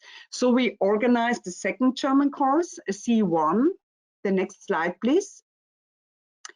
And we started the second course in February 2020, and then Corona came. And the next slide, please. And here you see we could have done the course on the 9th of March in our house, and then the answer of Corona, the answer from us to Corona was that we have done the course digitally, and it works quite very well. And afterwards, the next slide, please. It turned out that the course has already achieved a lot, but it was again too less, especially in the written expression. They need really more training in the written expression. And so we developed a course that is at the moment currently be held, the developing text impression, designing representations, and the business communication and writing form. And the course will be end in the January 21. And in order to get to know and learn to deal with the cultural specifics of Austrian, we also offered a training course in the framework of the language course about the intercultural communication skills. Please, the next slide.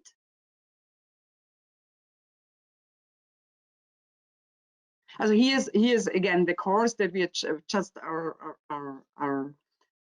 just going on. And the next one is the training of the intercultural communication skills. The next slide, please. Exactly. And I will give you some examples. Please, the next slide. For example, the appointment agreement in Austria, it's you arrive punctually, preferably 5 minutes before, so certainly not half an hour before.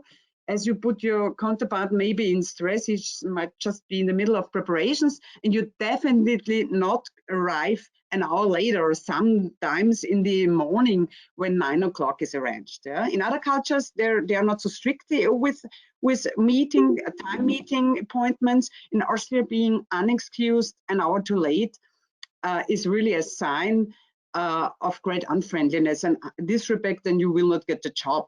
You have no chance if you're not coming, and you have no really good excuse for that. Or, for example, the greeting rituals, but the greeting rituals at the moment of Corona are changing totally. But normally, before Corona, it was normal that you give the right hand.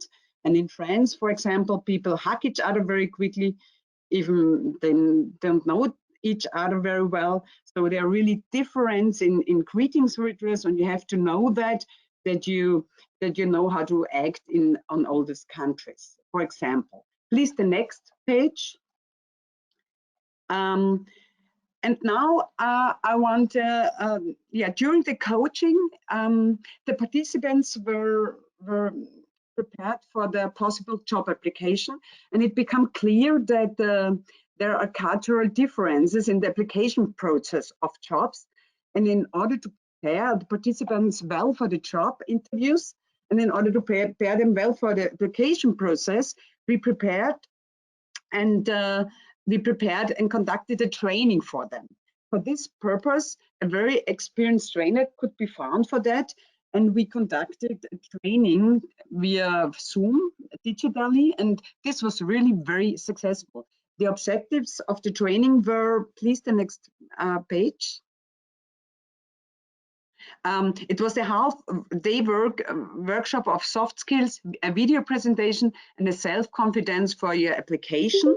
And the objectives were, the next page, please, were gain more self-confidence for the application procedures, the increase self-expression, self-confidence, the recognize own strengths, weakness, and resources, and was the position the own image in front of the camera. You have to imagine many of the participants have never been really in a video on a camera, and this was a really good experience for them. And to learn self-presentation with mobile phone videos, and the aim was at the end that they have a complete application video. And the training has been modular, and there were in whole five webinars in a way. And the next page, please. Your appearance, please. The next page.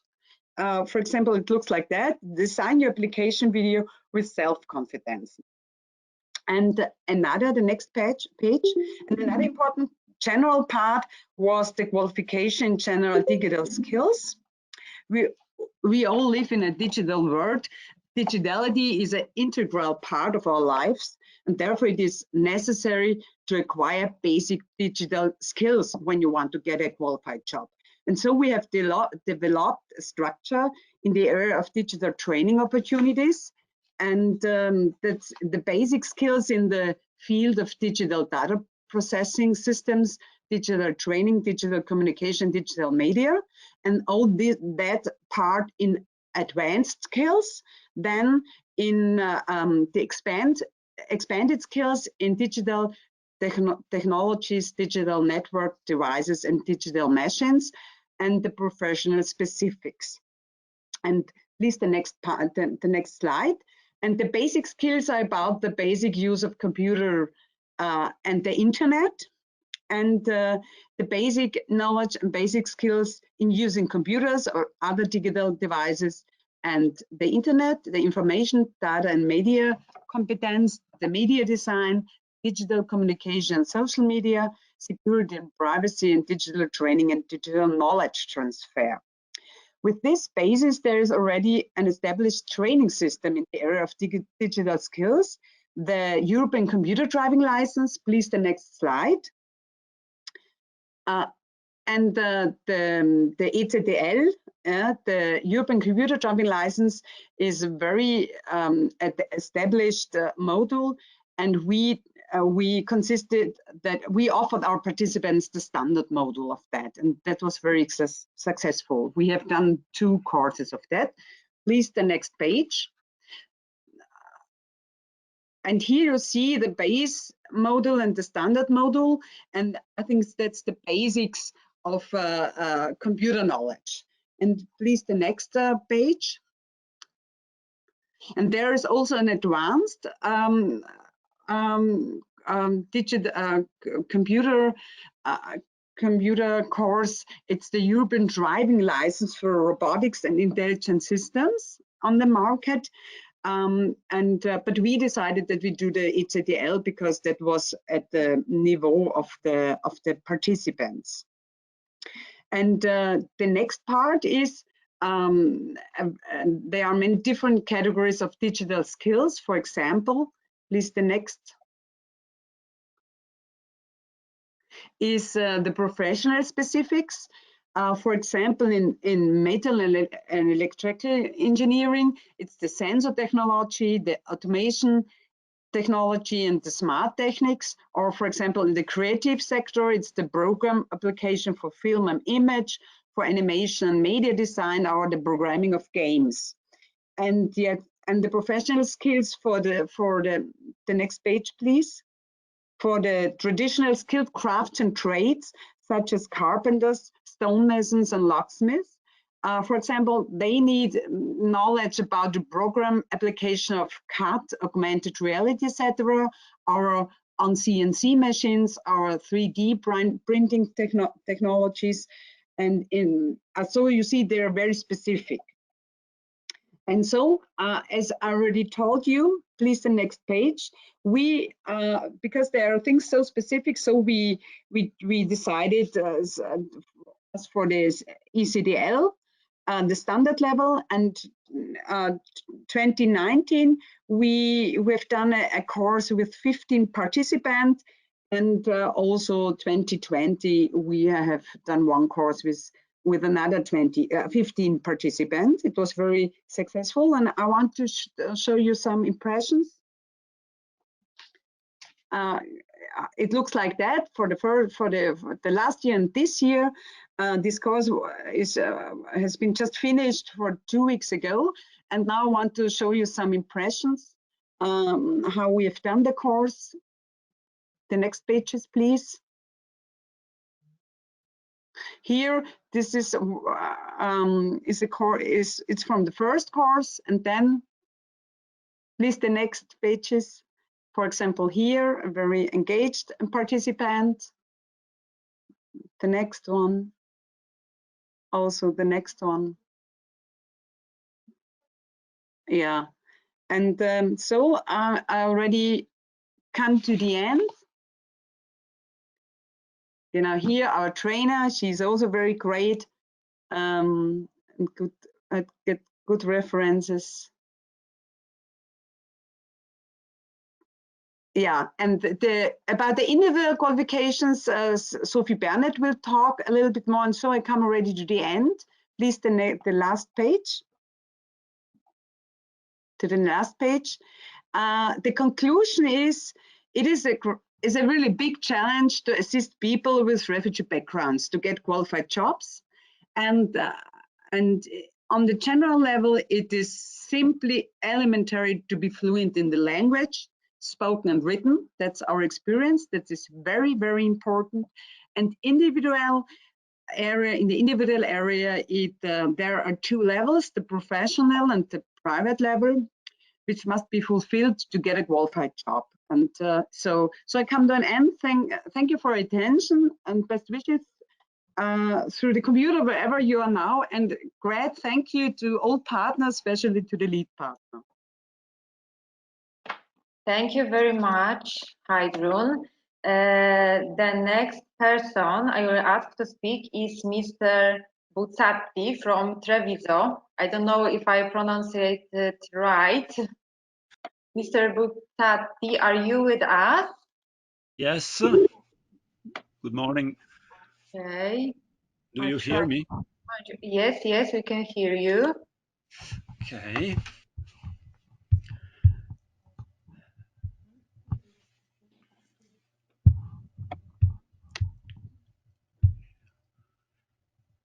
I'll give you the right to present. Hello, we can see you. Yes, yes, yes. Can you add your presentation?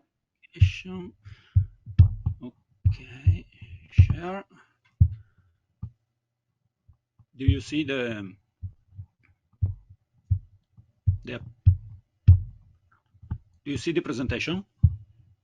No, we can't see it. No?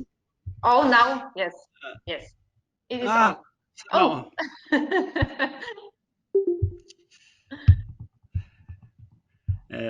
Wait. Screen. Application.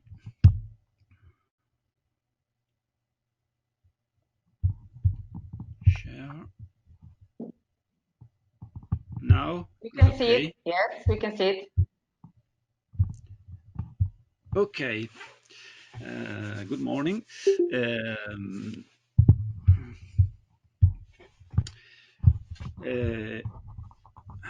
I'm Stefano Buzzati from Una Casa per l'Uomo, and we work in the Intec project with T2E of Treviso. Okay.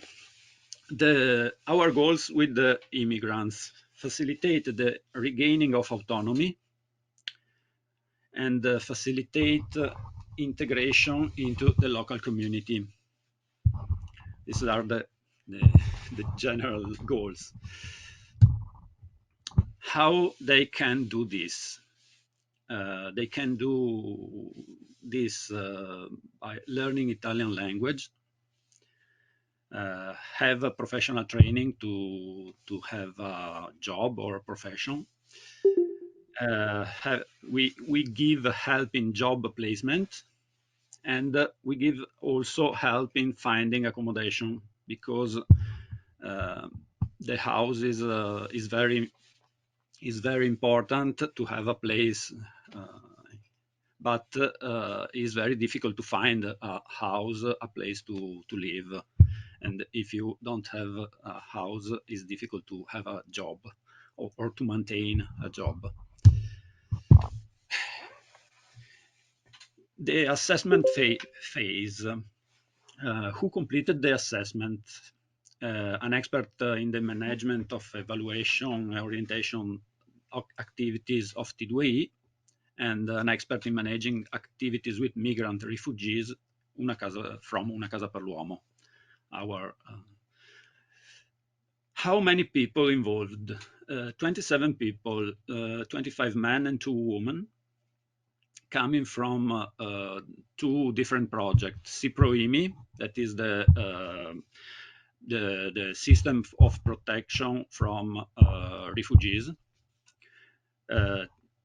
two projects Iproimi, one from the Asolo town and one from Treviso, and from CAS system, that is the system for asylum seeker, managed by Una Casa per l'Uomo. The assessment, every person involved filled the questionnaire as foreseen by the project, the self-assessment questionnaire and evaluation questionnaire. And after, the operator proceeded with the individual interview, which is with each person. The tool allowed us to investigate the knowledge, capabilities, and working experience, and that each participant could employ in a future job, focusing also the critical issue to be monitored. And now we see the assessment phase analysis. The strengths. Many of the participants are young, from 18 to 30. They need to find a job. They are all motivated, and the participants are placed in town with many small or medium enterprise. And the individual interviews allow with a good knowledge of the person and his work professional experience. The weakness.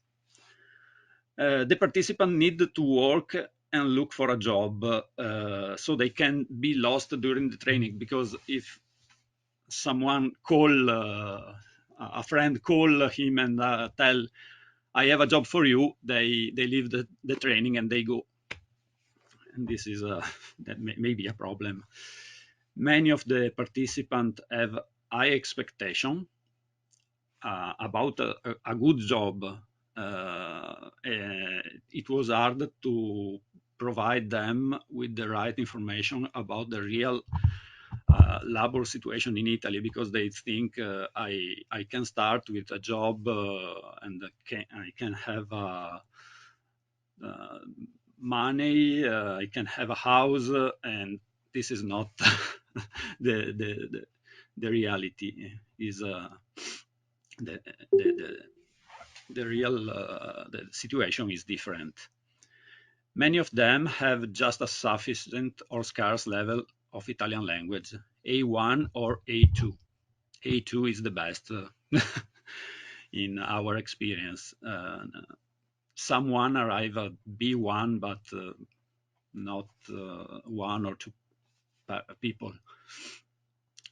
Even if they are in Italy from some year, 2 or 3 years, but the system, the school system, don't give the right way to have a good Italian language. Generally, they have low level of education. Many of them are illiterate. They have no experience or school experience in his country, and many of them have little work experience. Someone work in agriculture, someone have a small shop in his country, but not many experience. The logistic of the territory is not good, because they can use only or bicycle or public transportation, but public transportation is not good, and the costs are high. Okay. The conclusion of the assessment. Only a part of the group involved were able to start with a professional training and an internship. And the next step are planning and start a professional training, organizing the internship in companies involved thanks to the support of the regional alliance, starting the training on the job and providing support both to companies and participants during the internship. We think that internship may be the way to learn a job, because they can have a job, not job low level job, not high level. The problem of Italian language. In Italy, it's necessary to start an integration path. If you want to work in a company, you need Italian language, because the people inside speak only Italian language. First step for the project was the placement in language course, the CPIA, that are the Center for Adult Education. And inside the project CPROIMI, we have an internal course of Italian language. Okay, the limits of the Italian learning Italian language. Many beneficiaries have low education or are illiterate. They have no experience in school, and they have to start like a children from A, B, C, not the knowledge of the language is not a priority among the beneficiaries. They think I can learn language inside the company. I have to start a job. I don't want to go to school because I need to work. And this is a problem because it's not real, this. The professional training. We decided to activate a basic training course, safety at the workplace, and after this course, the activation of internship in companies with some grants financing by various projects. The CPROIMI can financing grants to start an internship and to permit to the company that have the person and don't pay the money for the grants. The training, safety at the workplace was, you can see now, operating in the workplace according to the safety, hygiene, and in the environmental safeguard rules, identifying and preventing a risk situation for oneself, other, and the environment. Operating safely in workplace exposed to medium risk according to safety, hygiene, and environmental safeguard rules. Operating according to the quality criteria defined by the organizational protocol. Recognizing and interpreting the customer client needs, internal, external, to the organization structure function. Operating in accordance with the organizational model of the company, recognizing and interpreting the functional and production needs, interacting in a structured work environment, recognizing and managing possible criticalities in the professional relationship, operating in accordance with the worker and employer's obligation and rights required by the law and the work contact. And the last, using a computer and its main component, because it's important to know how to use a computer. They have a telephone, they know how to use internet, and but they don't know the computer and the basic program to use in a company. Okay, but in February 2020, when we were ready to start the training with 20 people, in Italy arrived the lockdown for COVID-19. No training nor internship were allowed. We decided to develop and implement an online training, some webinar, targeting a different target entities and professionals in charge of integration, qualification, and job placement processes. We changed the target. People that work in the integration, qualification, and job placement of the immigrants, the social worker and other. This is because the original target, migrants and refugees, present several difficulties in attending an online training. They have only the smartphone. Is difficult to attending online training for them. The online training, the webinars, we closed the webinars this week. The last one, allora, was the Veneto region labor market perspective for immigrants, and to see how now after the COVID-19 how is the labor market in Veneto. Immigrants and job after the law 1st December 2018, opportunity and tools. And now when we write, we decided to speak of this law. The law now is changed. Now we have to start with another system. EU project management, the project cycle management, and the logical framework approach was to give to the social work and people that work an idea how to find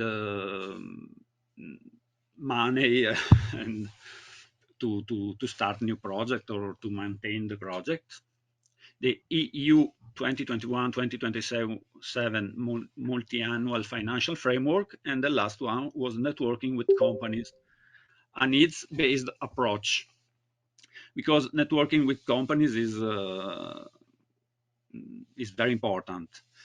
It's very difficult to start networking, and we have to work in the needs of the company to work with them. Our future needs is to expand and strengthen the network with enterprises, and to expand and strengthen the network with training institutions. Thanks for your attention. Grazie. Thank you very much, Mr. Buzzati. And now I would like to share with you the video sent to me by our partners from Treviso.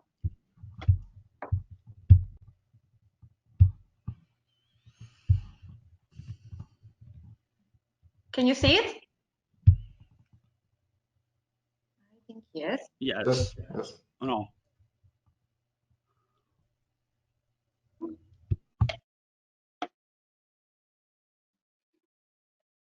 Okay.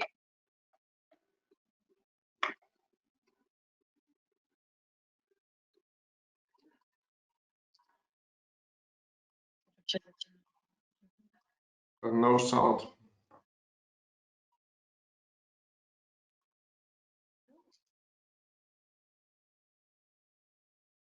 There is no sound, unfortunately.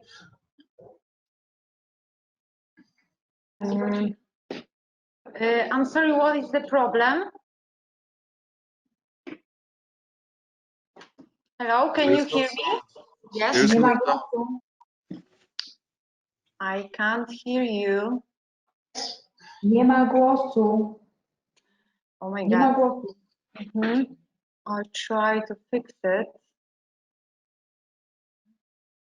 Maybe now. Verso l'integrazione dei cittadini presenti nel territorio. Yes.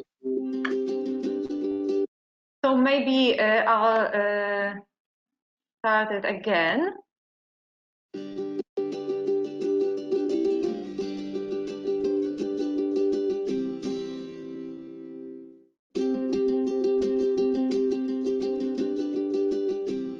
Allora, io mi chiamo Diana Fraccaro e lavoro per la cooperativa Una Casa per l'Uomo.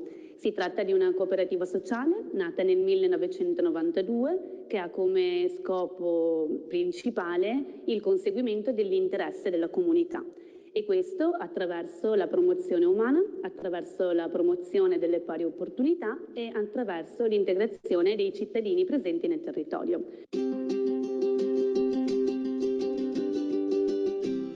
Allora, i cittadini stranieri con cui noi lavoriamo provengono prevalentemente da paesi terzi, quindi al di fuori dell'Unione Europea. Nell'ambito del progetto Intact abbiamo implementato il nostro sistema di accompagnamento all'inserimento lavorativo. Possiamo dire che questo processo si struttura in 4 fasi. Una prima fase di conoscenza, un secondo momento di informazione e orientamento, un terzo passaggio relativo all'accompagnamento e poi una fase finale di monitoraggio e tutoraggio. La conoscenza della lingua è fondamentale in tutti gli ambiti della vita. Poi lavoriamo con persone adulte che hanno bagagli ed esperienze diverse, hanno anche dei livelli di alfabetizzazione diverse e quindi poi rimane in capo al singolo capire quanto può essere importante e fondamentale conoscere la lingua.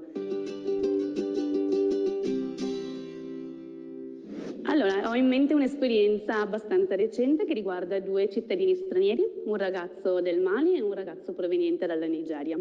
Questi 2 ragazzi hanno avuto la possibilità di svolgere un'esperienza tramite un tirocinio in un'azienda abbastanza grande e rinomata del territorio. L'esperienza è stata positiva per i ragazzi, ma lo è stata forse anche di più per l'azienda che, soddisfatta dal percorso e da quanto fatto dai ragazzi, ha deciso di stipulare per entrambi un contratto a tempo indeterminato e si è fatta poi da garante rispetto anche alla ricerca di una sistemazione alloggiativa. Quindi in questo caso il successo è stato su 2 fronti, rispetto sia all'inserimento lavorativo ma anche appunto alla ricerca di una casa. In questa esperienza credo sia stato importante poter conoscere, approfondire e confrontarci con modelli di accompagnamento e inserimento sociale, ma soprattutto lavorativo, di altri paesi che hanno partecipato al progetto Intact. Ad esempio il modello tedesco e il modello austriaco, che funzionano in maniera molto più snella e anche molto più efficace. Questo ci ha aiutato a fare anche un po' di autoanalisi rispetto a quelle che sono le criticità e le carenze del sistema italiano, andando a carpire quelli che invece sono i punti di forza di sistemi come quelli appunto citati, che invece hanno un grande successo poi nel territorio.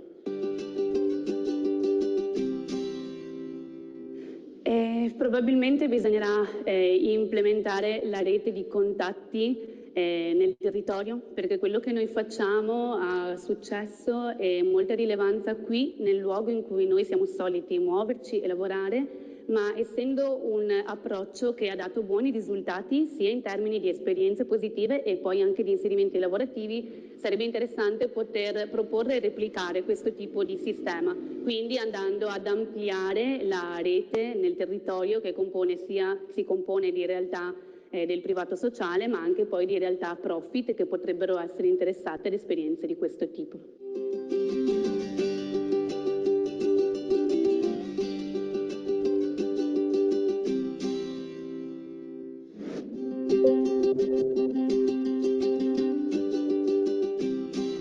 Io mi chiamo Mohamed Konde, vengo dalla Guinea, ho 20 anni, sono in Italia da circa 5 anni.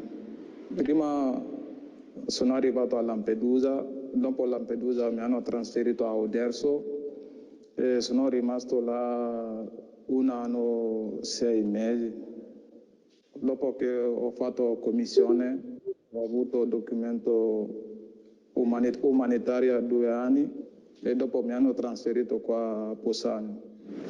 Andavo a scuola e ho fatto corso di saldatura e dopo ho fatto stage per 2 mesi ancora, perché è un lavoro che mi piace molto, è il mio sogno da quando ero piccolo.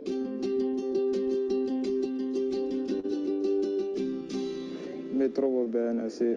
Loro scherzano sempre con me, mi dicono sempre bionda e io le dico che nero. Sì, le dico sempre, vuole diventare nero? Sì, sì, voleva diventare nero, io vi aiutavi a diventare nero.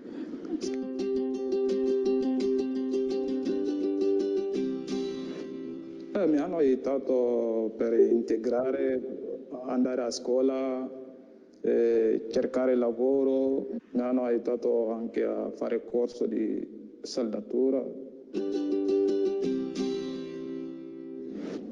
L'italiano mi pare che lo parli bene? Sì, l'italiano perché quando sono arrivato andavo sempre a scuola, sempre. Sì. Sapevi che era importante? Sì, perché per comunicare con la gente devi imparare la lingua.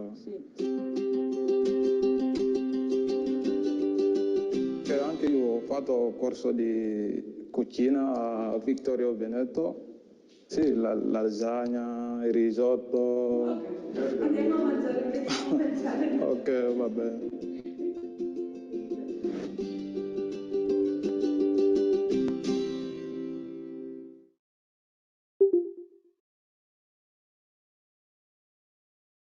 Okay, I hope you stayed all. Last but not least, we'll present Mrs. Burnett from Vienna. Sophie, the floor is yours. Hello. So I will try to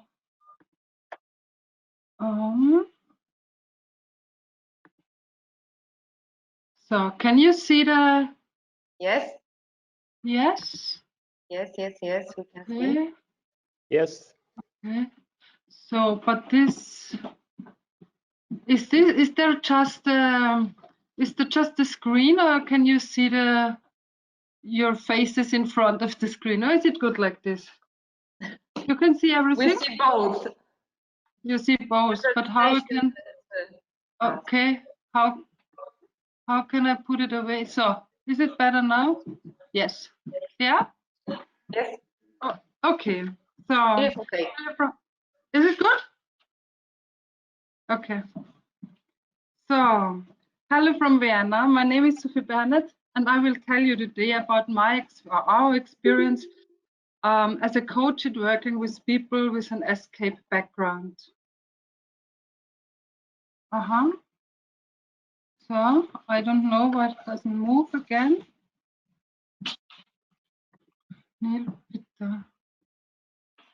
Just need to try. I also have the same problem at the first conference. Yeah. But now it is. Yeah. Okay. Now it works. Oh, sorry. So, so the requirements were people with refugee background, and they should have a valid residence permit, no Austrian citizenship, and language level at least B1, because it was important that they can join the different classes good, and so you need the language and age of majority. So to find suitable people for the project, we had contact with organizations in the field of support for people with a refugee background, like Diakonie or MEND project, and contacts to participants of the other EU project, New Entrepreneur. So the assessment was not really a selection process. We didn't sort out the people afterwards. It was an opportunity to get to know each other and to talk about the project and the expectation of the participants. So we invited 25 people and 25 came. And then we had many single appointments with a maximum of 3 participants. And present at the assessment was the participant, expert, and the coach. And we had a self-assessment questionnaire for the participants, and in group with maximum 3 people. These were filled out of the participants with support of the coach. And this support was important because there were often language problems. And after a short break, individual discussion with the participant the expert and the coach took place. And the expert received the self-assessment questionnaire in advance. So, and it was important to fill out the questionnaire together because of the language problems, and they could be overcome and trust can be built up. And the conversation that arose during the completion of the questionnaire could be taken up again in the expert discussion. And so a pleasant situation without much nervosity was created. And the personal conversation with two different points of view and inputs was very profitable. And all our participants are highly motivated to find work. And here you see our experience are so different to Italy. So we had 3 female and 22 male. You can see most of them came from Syria, Iraq, Afghanistan, Egypt, Iran, and Azerbaijan. So our average age was or is 35, rounded. So the minimum is 23 and the maximum was 48. And as you can see, we've got a very high education level. So the education frame level was 5 and more, but for 10 and more participants. And just one had no education and he couldn't read or write when he came to Austria. Yeah, here are some insights. There are some of the participants during the ECDL class. Here and here again, and in the middle, this blonde lady is the teacher of the ECDL class.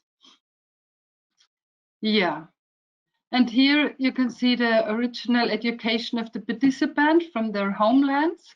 So it's 2 of them are air conditioner engineer and accountant, sport teacher, geologist, economy teacher.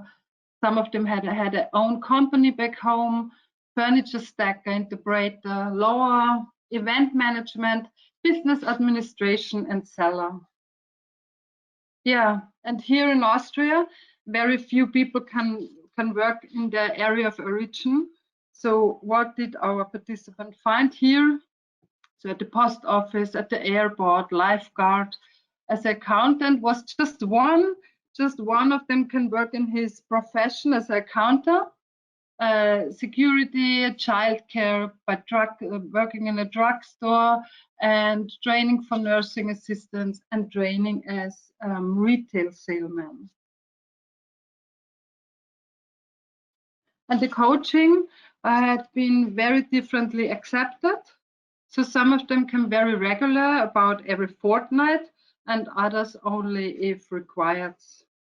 And some only uses the classes or the workshop. But most of them uses the telephone coaching even before Corona time. Sorry. Yeah, so the coaching, I gave them support with letter of application, support in finding job, dealing with official channels, different researches, searching for training opportunities, and the application for recognition of various training courses, and finding internship, housing problems, family problems, and Corona. So that was a really big issue, the housing problems and change of residence and stuff like this, because you can't worry about work if these basic issues are not resolved. So what were the biggest challenge? As I said before, the solving housing situation and the issues of the resident status. And a big theme was finding suitable internship.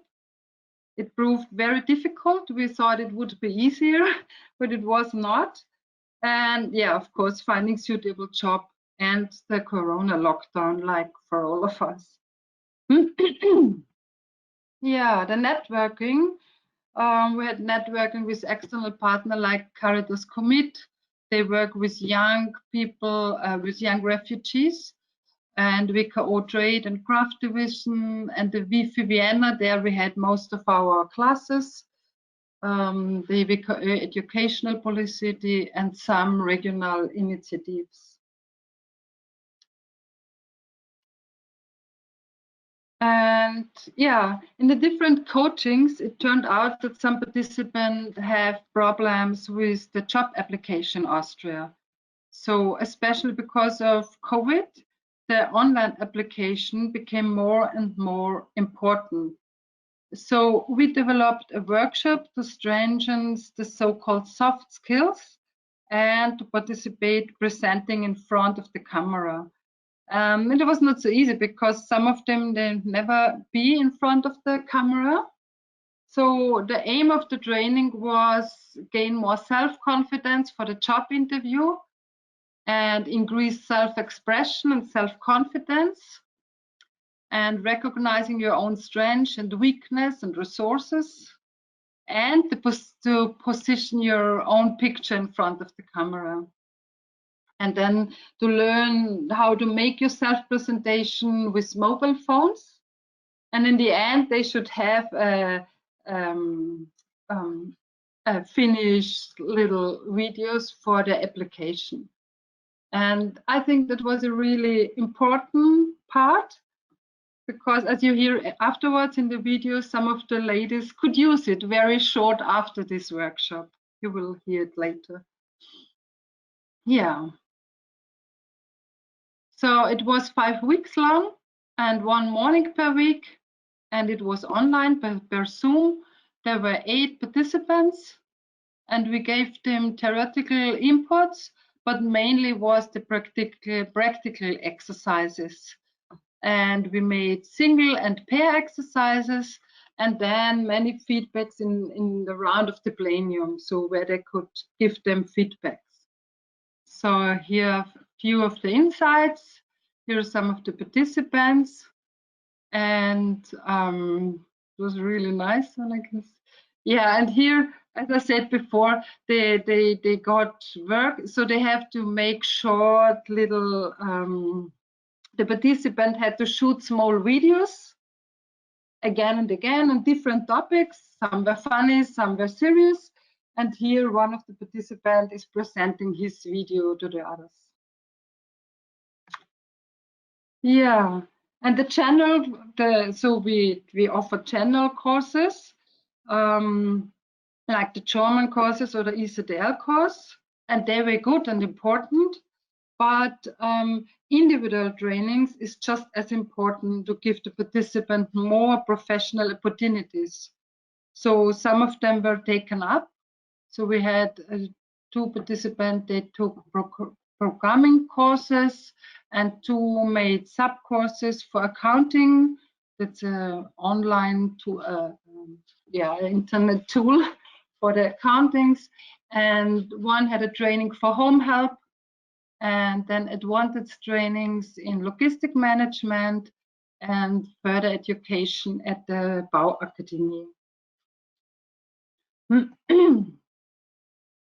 Yeah, and our experience at the end of the project, many participants are really committed to find a job, and the continuous coaching has been proved to be very important, because finding a job is often difficult in itself, but that in a foreign country and with a background of escape, it is good to have a guide through this bureaucratic and mental jungle. And we have also noticed that the appreciations for offered courses increases when you have to pay a small contribution. And I was very touched by the positive attitudes towards life that most participants have. So some of them had back home their own company or very high position. And here in Austria, they have to start from scratch, often in complete different professions, and don't lose their heart and keep a positive attitude. And all of the participants were very grateful for the opportunities to offered by the project. Oh, yes. Thank you. So now I don't know how I can stop this Bildschirm presentation. Ah, yes. Yes, Good. Sophie, you. you shared the videos? Yeah, can you do it or should I do it? I'll try to do it. Okay, and I will put in the chat the translation because the video is in German. So I will put again the translation. Yeah. No, that's not. Ah, yes, it is. You Okay. all see it? Yes. Okay.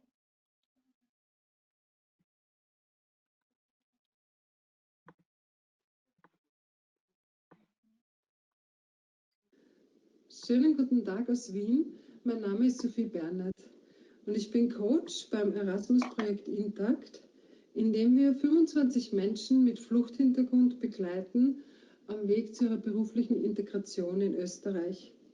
Es werden Deutschkurse, verschiedene IT-Kurse und diverse Weiterbildungen und ein Coaching geboten. Ich durfte 2 Teilnehmer zum Projekt interviewen. Wie hast du von unserem Projekt erfahren?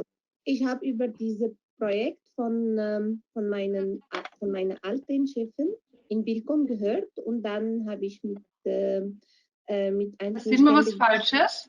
There is a wrong picture. bekommen, dass ich mit euch diesen Projekt seit einem Jahr machen kann. Danke. Und du sagst Bilkom, was war das? Was hast du da gearbeitet? Ich habe dort von April 2016 bis Ende 2017 gearbeitet als Backoffice und Projektmitarbeiterin. Ehrlich Projektassistentin und ich habe mit vielen arabischen Menschen gearbeitet. Das ist ein Weiterbildungsinstitut. Ich habe dort die Rechnung erstellen und mit ÖIF auch im Start Paketprojekt gearbeitet. Und das war in der Zeit viele Kurse für die Flüchtlinge.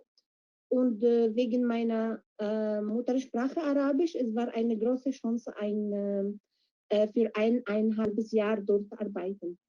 Okay. Dort gearbeitet. Und im Moment, arbeitest du im Moment auch was? Ich arbeite seit 2015 in Caritas, in Community Cooking. Jetzt ich arbeite Teilzeit, 15 Stunden. Und parallel, ich habe viele Kurse mit euch besucht und ich versuche eine Chance in Buchhaltung finden.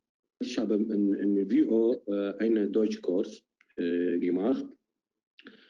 Und meine Lehrerin, sie hat mir gesagt, du bist Businessman und du hast schon studiert auch Wirtschaft. Und sie hat gegeben mir eine Information. Was hast du dir erhofft von dem Projekt oder erwartet?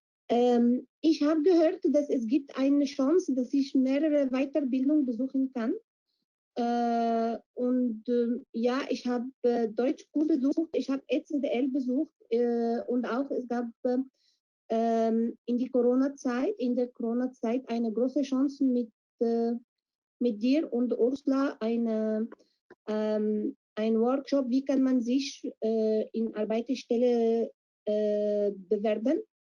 Und das war eine große Chance für mich, weil in ungefähr nach 2 Monaten habe ich ein Vorstellungsgespräch bekommen und wegen eurer Video, die wir gemacht haben, die wir zusammen gemacht haben, habe ich dort meine Stärke dort präsentieren kann und auch gut präsentiert und gut eine Reflexion über mich sagen, was kann ich tun und was kann ich nicht tun. Und was war für dich so das Wichtigste aus dem Projekt? Ich habe schon Kurse mit WKO B1 und B2. Ich habe schon gemacht. Ich habe ein CDL-Kurs Computer Forenschein auch gemacht.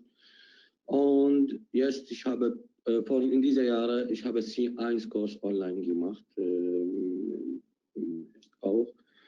Und das ist, ich finde, das ist sehr, sehr wichtig für mich. Und das ist auch sehr nett von WIGO, das ist, kommt zu mir. Und das ist auch geholfen mir sehr viel. Und du bist immer für mich interessant und schreibst du mir immer E-Mail und fragst du, brauchst du etwas und fragst du, was hast du, neue Idee oder was hast du gemacht und hast du auch, hast du Arbeit oder hast du keine Arbeit?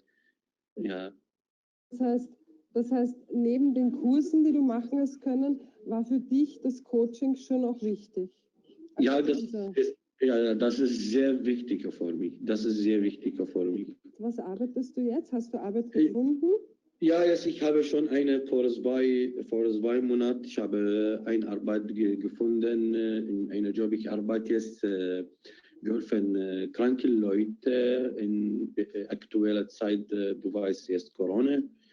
Und ich helfe kranke Leute in einer Quarantäne. Arbeite in einer Quarantäne, helfe im Samariterbund. Und was ist aber deine Ursprungsausbildung? Ich komme aus dem Irak. Ich habe 2 Universitäten studiert.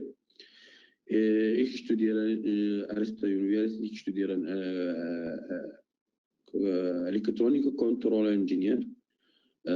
Das ist IT-Techniker, Hardware. Und ich studiere auch Wirtschaft, Business International. Ich habe eine eigene Firma für mich, auch Airport und Export. Okay, ich sage das in Reihenfolge. Es war letztes Jahr im Dezember ein ECDL-Kurs und das für mich eine Schritte, das ist ein Zertifikat behalten kann oder bekommen kann. Dann habe ich Deutschkurs C1 besucht und dann habe ich diese Soft Skills gemacht, diese Workshop und noch durch eure Förderung habe ich SAP-Kurs besucht. Das ist eine Software, die große Firma verwendet das für die Personalverrechnung, Buchhaltung, Debitoren, Kreditoren. Eine Chance in einer Firma, eine Chance, einen Job zu finden. Und jetzt, es gibt bei jedem Job angeboten, SAP von Vorteil. Und für mich, das war eine große Chance, diese Kurse zu besuchen. Ja, das ist meine Hoffnung, eine Stelle in Buchhaltung finden. Oder in die administrativen Bereich. Ich arbeite auf beiden Bereichen. Ja, dann vielen Dank für das Interview. Danke dir und danke für eure Unterstützung. Danke.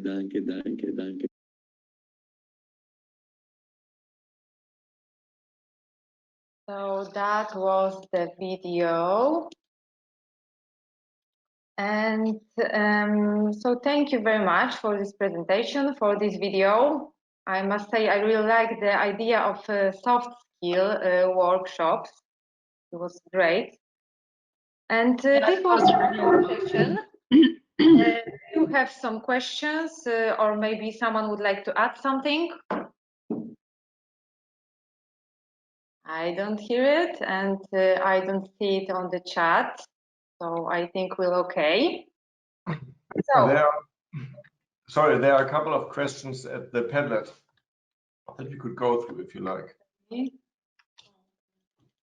I'll just check it. Put it in the chat.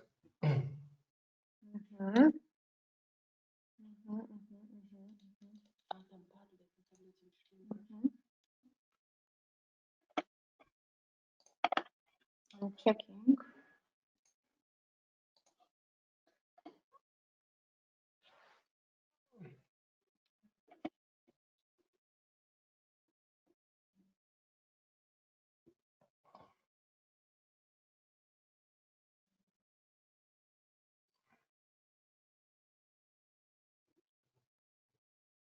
Okay. Should we go through the questions from the Padlet, or are there any other? I can see it already. Can you share your screen so maybe the others can see it as well? Okay. Wait a minute.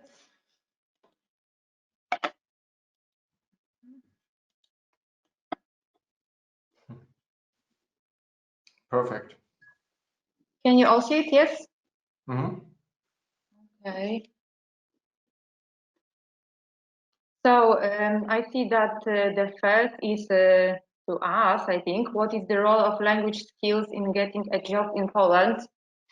Well, I think it is really important because our language is, I think, hard to learn. So it is important to can speak briefly to the other people. And but we can also talk in English because many people in Poland know English. But I think the language is really, really, really important. The next question, what experience did you have with the assessment you developed? Was the identification of already existing competencies reasonably reliable? Was it possible to develop reliable qualifications and integration plan? It is also for us, as I understand. Yes, because I don't see.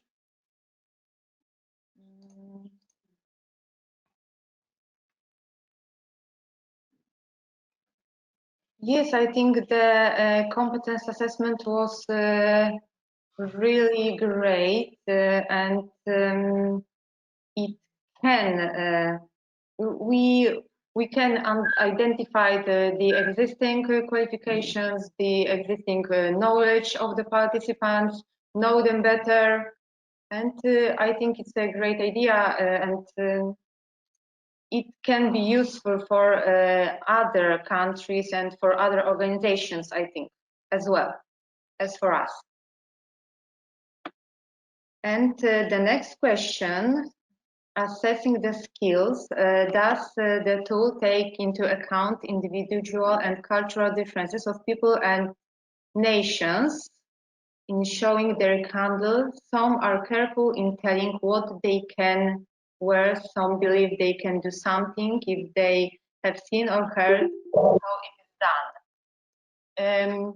Who asked this question? May I know? And who could answer it? Because I don't know. Anybody?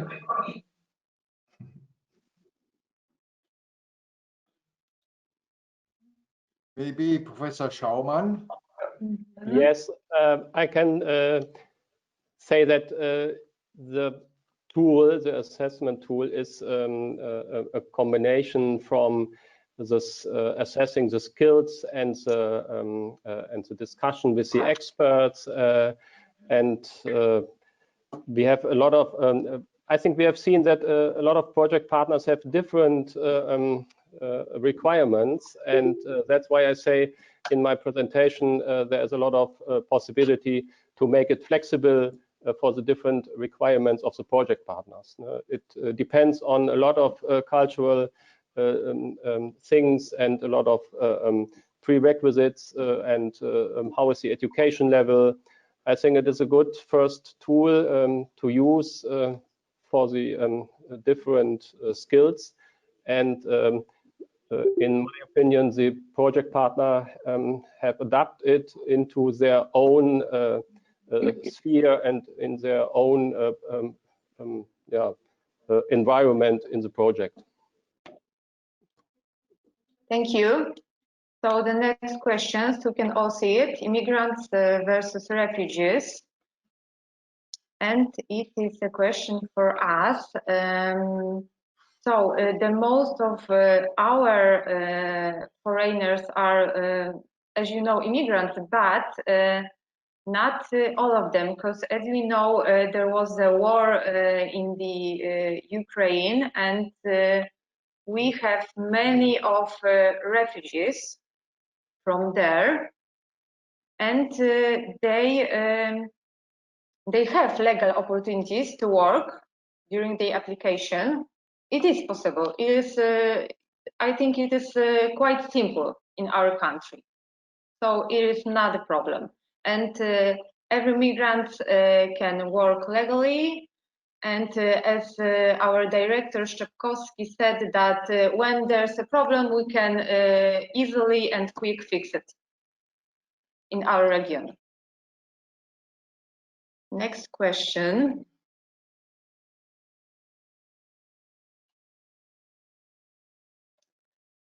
Well, it is a hard question. There are, I think there are companies that are really open for the refugees, for the migrants, but there are also some companies that they're not that open. So, so I think for some companies, for some people, it can be a problem to employ the migrants. But I think we are day by day we are more open, and I think we can handle this. I would say problem, but I think it's not a problem, but it's an opportunity, and we need more employees, as we know. So why not migrants? Okay, that was the last question, or maybe I can't see some of them. Maybe someone can help me. It was the last one. Thank you, Justina. Okay, so is there anyone who wants to add something? Or are we okay? Thank you. So thank you all for participating in our event. It was really nice to meet you all. Many thanks to our partners and to our guests for such interesting presentations and the help for preparing the conference, especially for Treviso, for helping me prepare the feedback forms. And I remember you to filling in. I will also send it to you on your email addresses after the conference, so you can do it when it's possible to you. Well, I wish you all a nice weekend, and thank you very much.